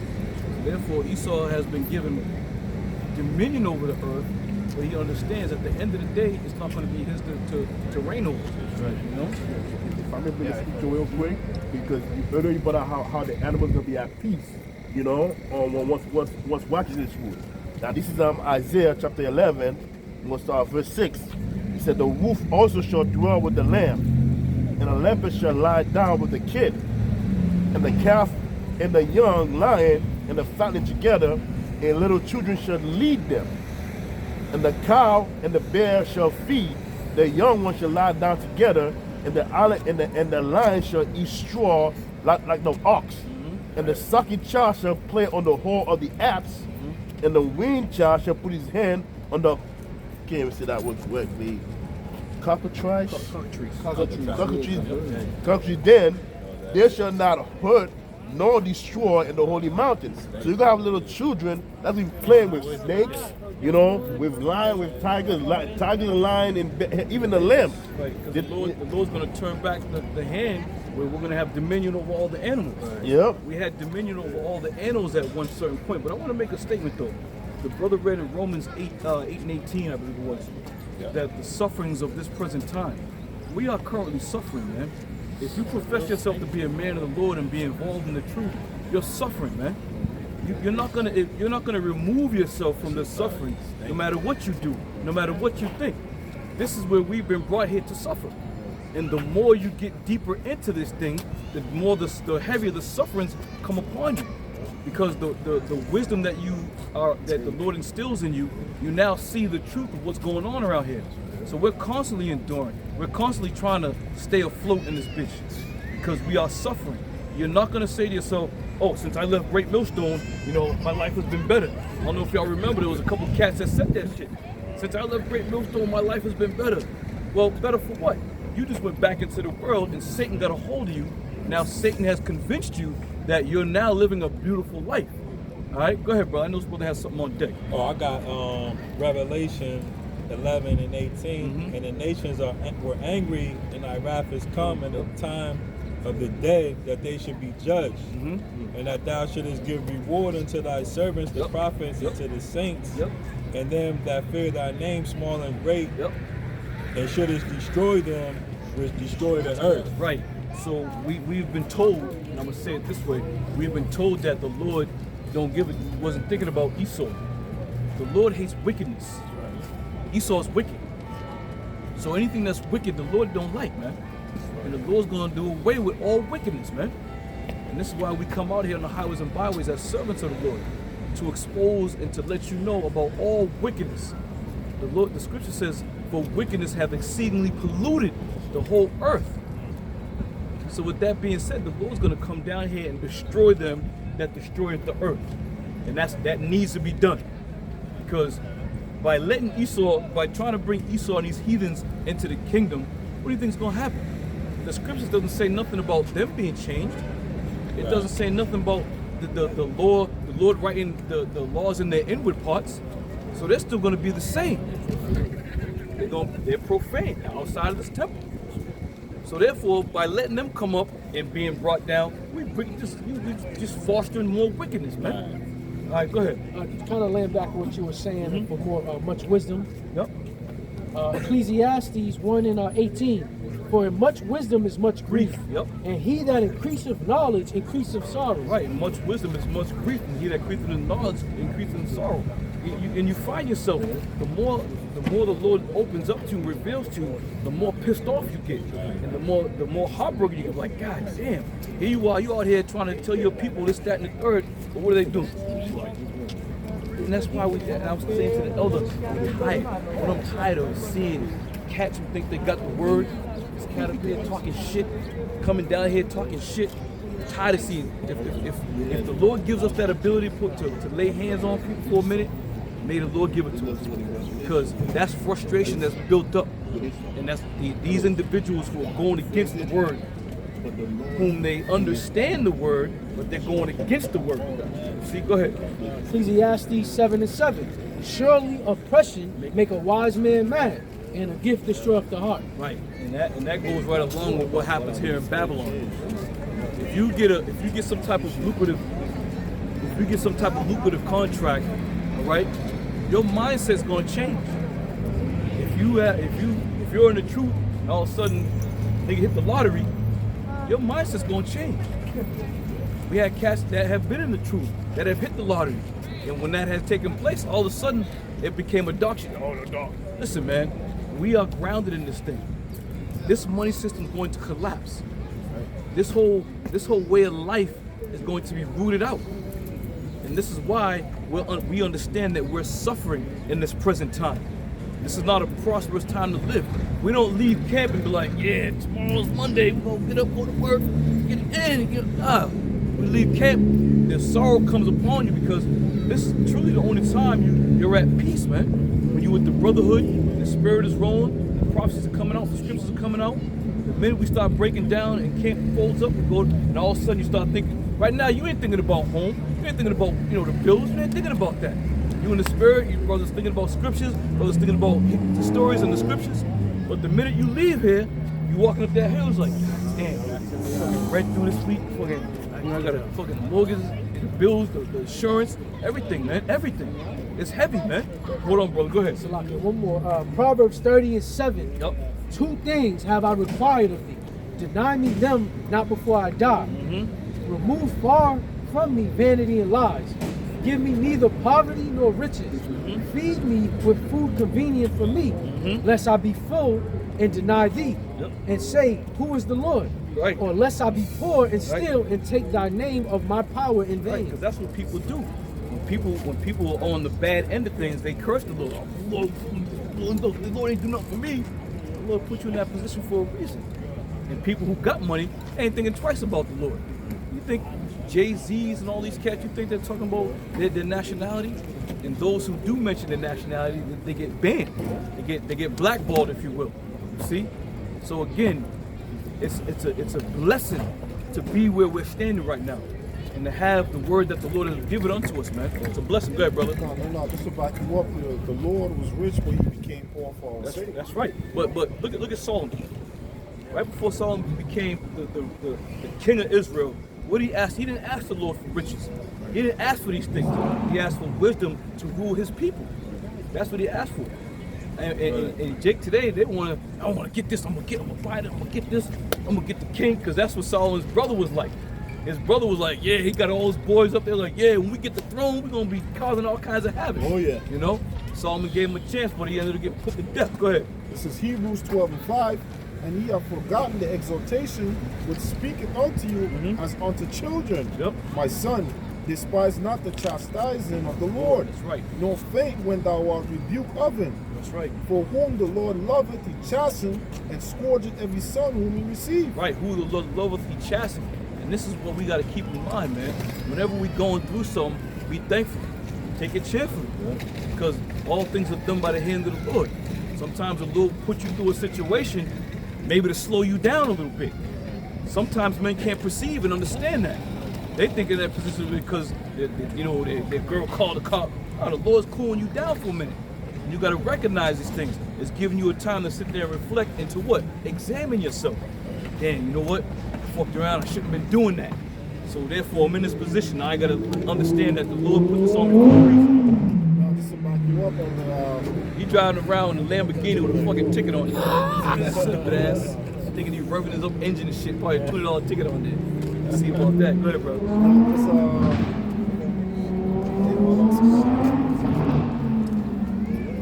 It'll come back to you. This is Hebrews 12:7. Yep. Even if he endure chastising, the Most High dealeth with you as with sons. For what son is he whom the Father chasteneth not? Right. Didn't he chastise his only begotten son? Right? How much more we? And this is why he was instructed to take it cheerfully. When thou art changed and brought to a lower state. Right? Again, the sufferings of this world ain't going to be compared. So we got to sacrifice while we're here. We got to say, you know what? There's better things to come. Some men who come out and they endure for a little while and they realize, damn, I can't do it. Go back into the world. Next thing you know, they shop with the lineups. They back on the street, wheeling and dealing and hold it. But again, we're being wise and faithful servants. These things that we're going to, we know it's just going to last but a short time. So therefore, when we come out, sacrifice our lives, make our bodies that living sacrifice, we take heed to the teachings that we were taught, we're holding fast to these things, and may the Lord Yahweh Shai Shai see that we took these things and we harvested them and thought about them and meditated on them, and that he may reward us openly when the time comes, man. All right, go ahead. But if ye be without chastisement, whereof are partakers, then ye are bastards and not sons. Right. So people think that, I'm in Babylon, I'm living a good life, ain't no harm ever come to me or nothing bad has ever come to me. They think that the Lord is dealing in a graceful way unto him. But you can think that way. I'd rather be chastened. I'd rather be under the heat, so to say, because why? Because that's gonna keep me grounded. The minute you go outside and you start living a great life and things start coming to you in abundance and now you're wheeling and dealing and you feel good, you feel like there's a weight lifted off your shoulders, you feel free, you gotta start thinking about it. You gotta start thinking about that, because you know what? There are times when these things happen to men and men realize and know it ain't right. Wait a minute, something ain't right.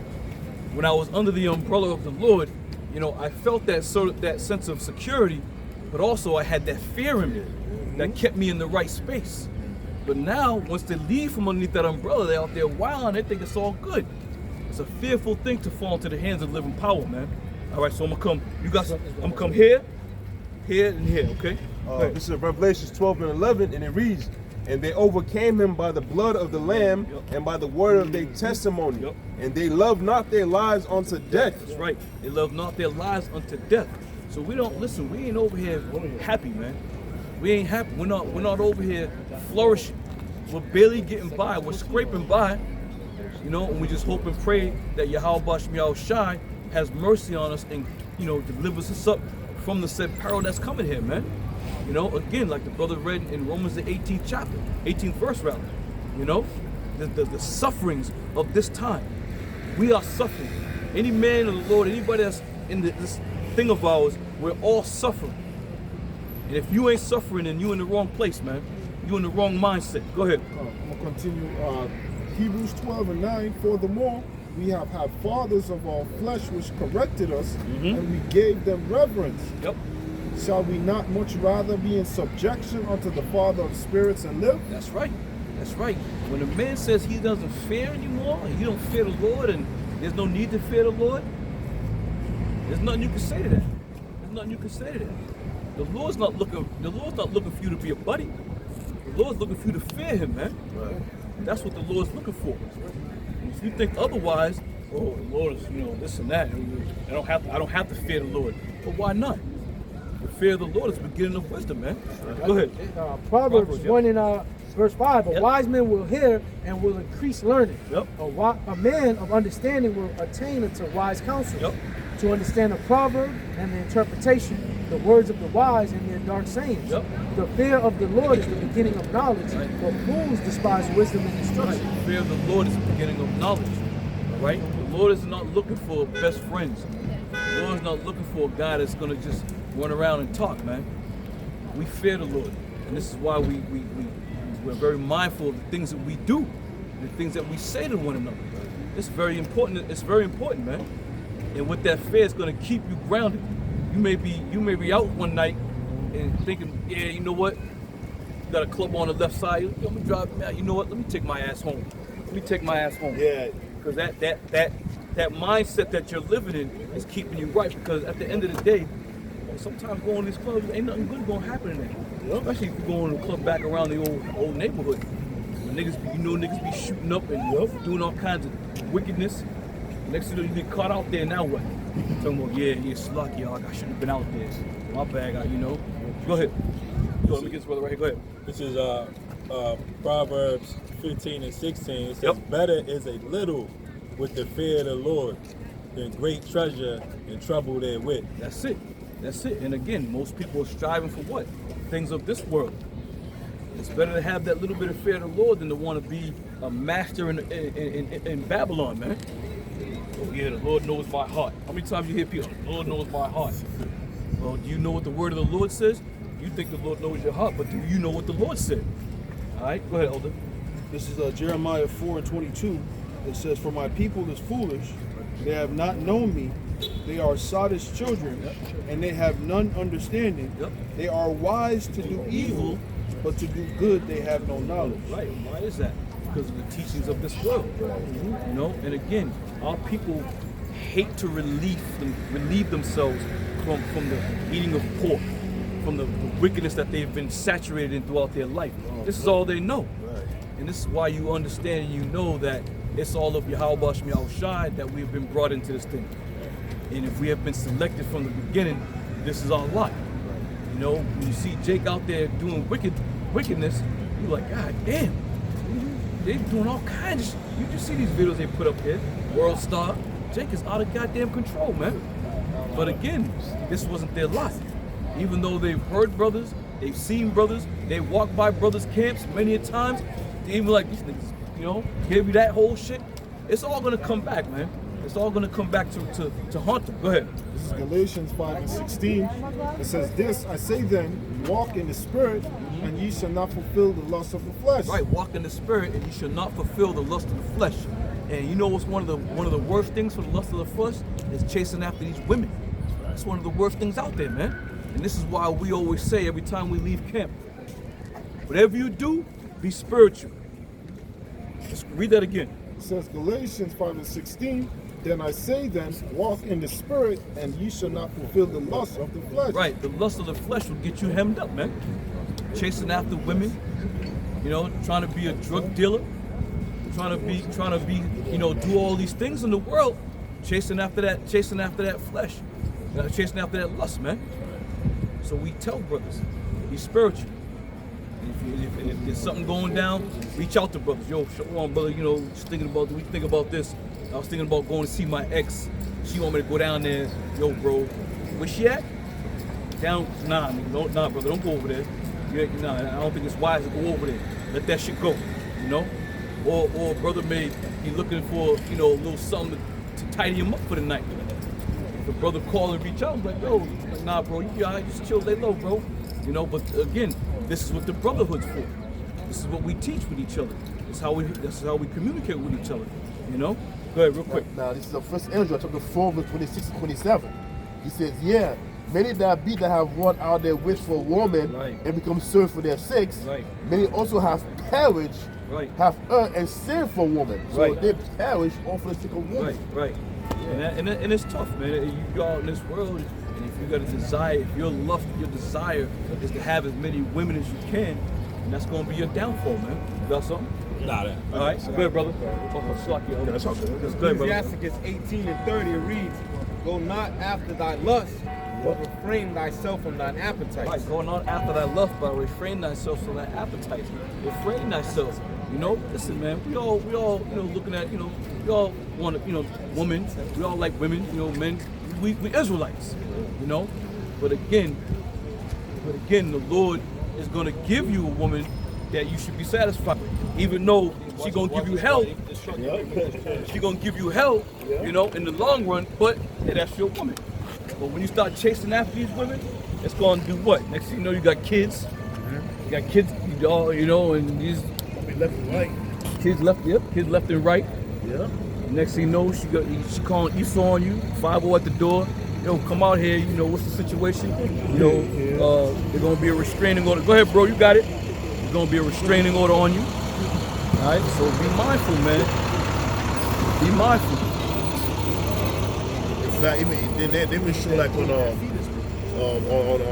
court, right? When you look at the court, when they brought the man forth, and they got the man in the court, and you got the man in tears crying, saying that, you know, that's all I have left. What more do I have to give? There was this one chick, he was crying in tears because he's getting all the money for child support, you know, and she's not doing anything to take care of the child. And he's trying to defend himself, but we see to show that he's paying for that kid. But no, God don't want to hear anything about that. They don't want to hear nothing about that. They want him to pay more money. Good, number one. Oh, this is Isaiah 1:3, and it reads, it says, "The ox knoweth his owner, and the ass his master's crib. But Israel do not know, and my people do not consider. A sinful nation, a people laden with iniquity, a seed of evildoers, children that are corrupter, and they have forsaken the Lord. They have provoked the Holy One of Israel unto anger, and they gone away backward." It says, why should ye be stricken anymore? Ye will revolt more and more. The whole head is sick, and the whole heart fainted. And from the sole of the feet, and even unto the head, there is no soundness in it, but the wounds and bruises, and petrified sores, and they have not been closed, and neither bound up, and neither lotified with ointments. And truth be told, we are all sick, man. And this is why Yahushua became that physician unto us. All right?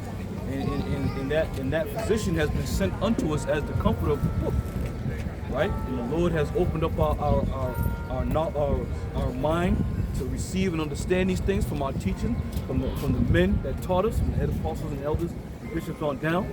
All right, here we are. You know, one thing is for certain, man.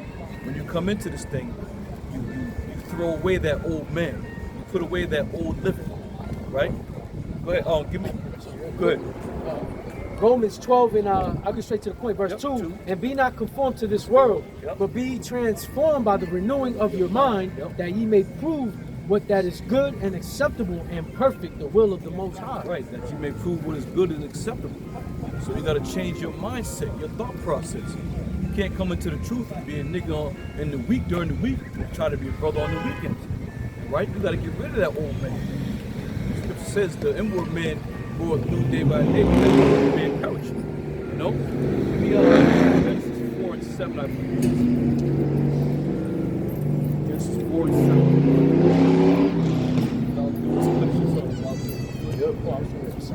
Yeah, good. Let's start Genesis 4 and 5. Yep. Alright. It says, but unto Cain and to his offering he had not respect, and Cain was very wroth, and his countenance fell. Right, because Cain gave a cheap blessing, a sacrifice unto the Lord. All right, go ahead.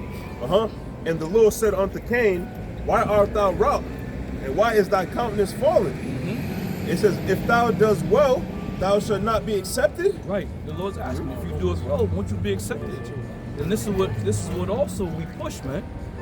If you do well in the sight of Yahweh Bashmiel Shai, He will accept you, man. Again, when we leave here, we leave camp and brothers go home, we don't have no problems laying our head on a pillow at night. We're comfortable in the spirit, where we know that we have done everything the right way, man. And we've been honest from day one. We're the way we were taught, all right? So when we speak amongst each other, we can speak with full hearts. As we speak these proverbs and precepts, we speak with full hearts. Because why? We're comfortable. We're content in the spirit with what we do and how we conduct ourselves. Finish off? It says, if thou dost not well, sin lieth at the door. If thou doest not well, sin lieth at the door. So again, we tell brothers, listen, if you do well, the Lord's going to accept you, man. When you want to fuck around and try to play both sides of the tracks, the Lord's going to root you out. Root your ass right out, man. All right? So be mindful of that. Be well, do well in the sight of Yahweh Bashmiel Shai. Fear the Lord. Meditate on His words. Think about what He's told us. The instructions we've been given, man. A lot of those instructions came out of the Old Testament, as people like to, argue about. But again, that's a foundation for you to get wisdom, man. When you pick up the Apocrypha, right? The Apocrypha was written in the ancient times, right? How much wisdom can you extract from the Apocrypha? Loads and loads, man. But some people have a problem with that. Go ahead, Elder. This is Matthew 18:1. It says, at the same time came the disciples unto Yahushua, saying, who is the greatest in the kingdom of heaven?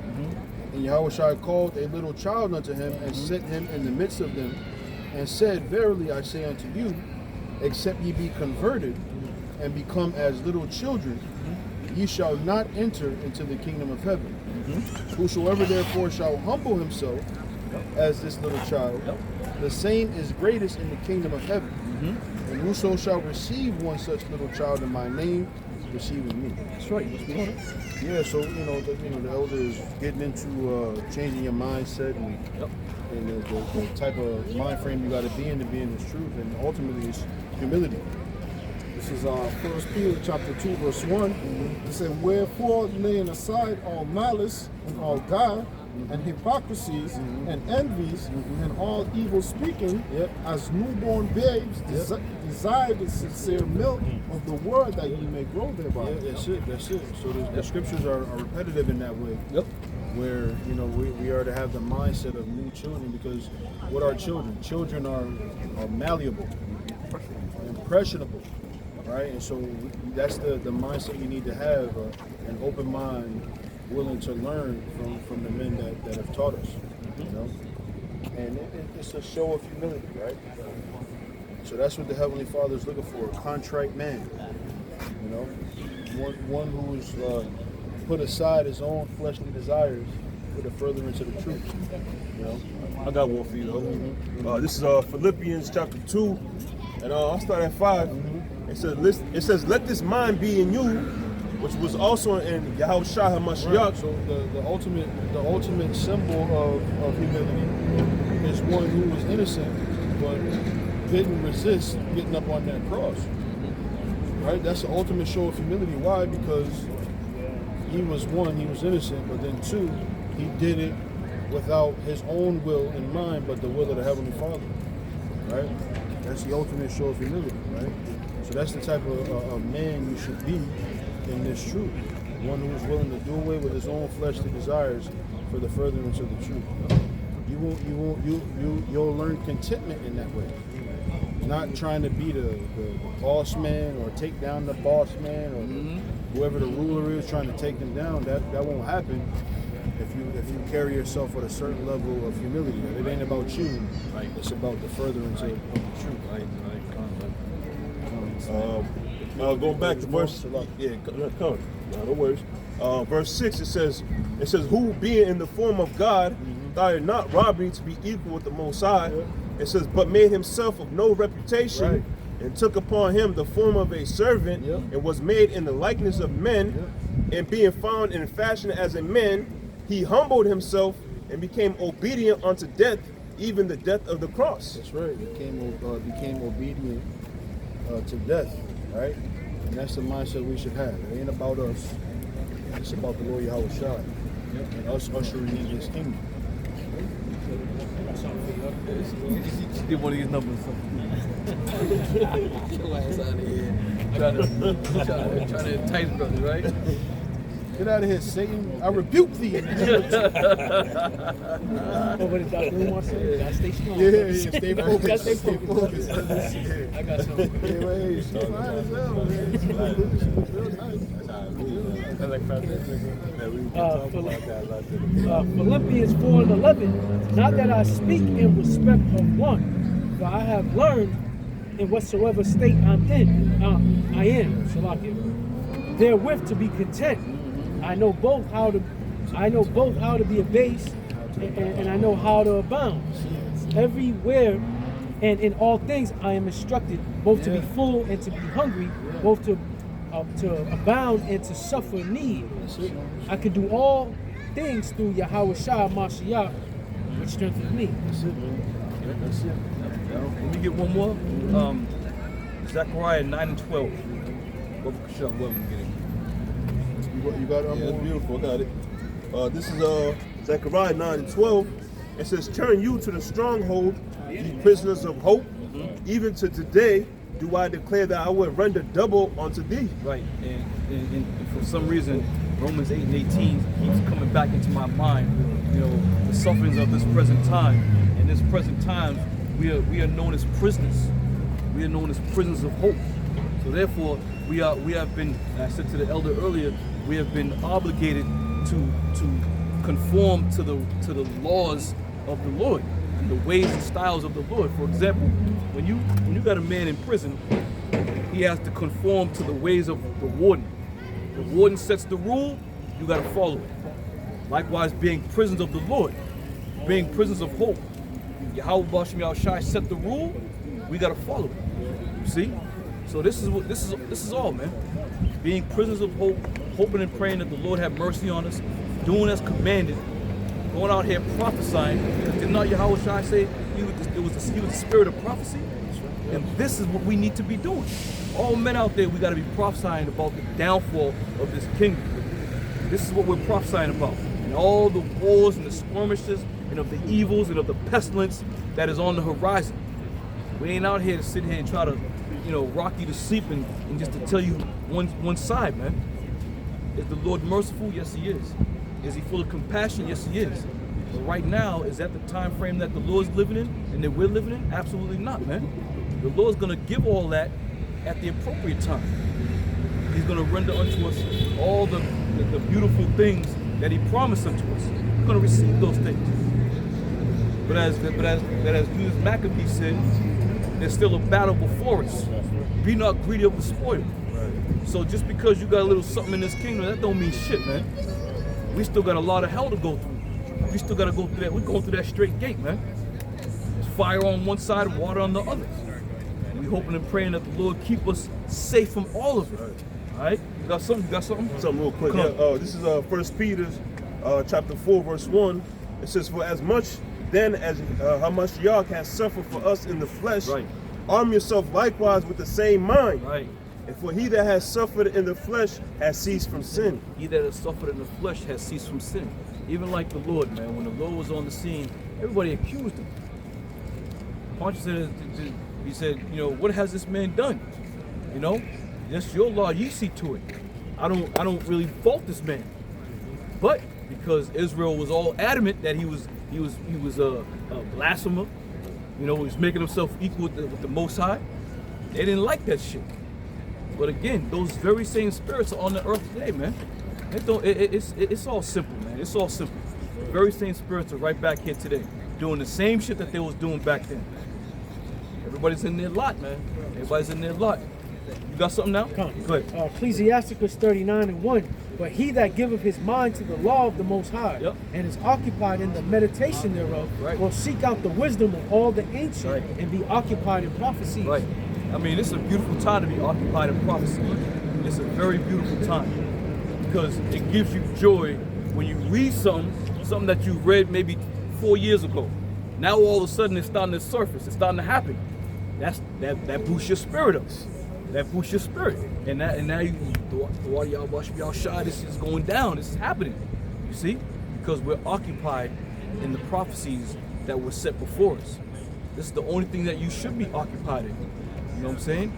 You know, you got these I should say, you have these distractions that are taking place all throughout the world and throughout this country, throughout your city. You got these distractions. You can pay attention to the distractions because the scripture says, be not ignorant in any matter, small or great. You pay attention because by being a servant of the Lord, being a man of the Lord, you're going to be able to give an answer for anything that somebody asks you about. Hey, what about this? Yeah, you know, you got a little bit of knowledge on that. Yeah, I can yeah, this, that, and the third, you know.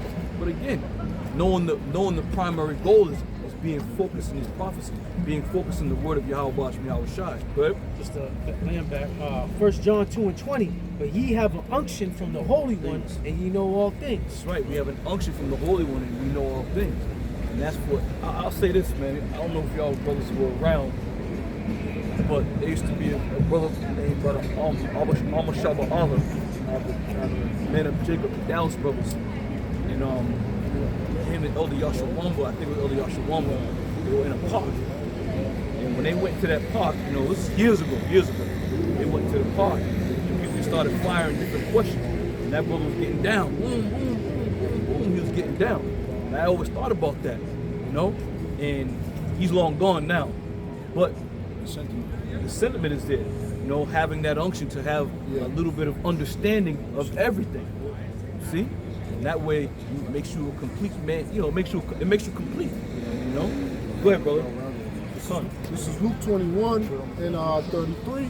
It says, heaven and earth shall pass away, but my word shall not pass away. That's right. And take heed to yourself, he said, any times your heart be overcharged with suffering and drunkenness, the cares of this life. Right, and the cares of this life will swallow you up, man. It will swallow you up. Going back into the world and doing all those things that you refrained from doing, now you're going back to doing them. This world will swallow you up, man, and spit you out. Go ahead. It says, and so that day come upon you unaware. For as a snare it shall come upon all them that dwell on the whole face of the whole earth. That's right. Watch ye therefore and pray always, that ye may be accounted worthy to escape all these things that shall come to pass, and to stand before the Son of Man. Right, that you may be counted worthy. That you may be counted worthy. All right, and again, you gotta stand fast, man. You gotta hold fast. You know, there's all types of shit out there, all types of temptations. Satan don't sleep. When the Lord asked Satan where he been, he said, "Up walking to and fro in the earth." So the Lord would definitely, you know, say, go check that, go test my man down here. Go check. Yeah.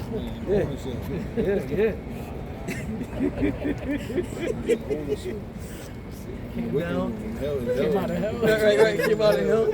Sizzling. Steam coming apart. Steam. Hot lava. Talking about cool. But anyway, yeah. But be mindful, man. Be mindful of the works of the works that you perform and how you carry yourself. You know, Cain, the Lord said, Cain, if thou doest well, thou should be accepted. So be mindful. Just do well, man.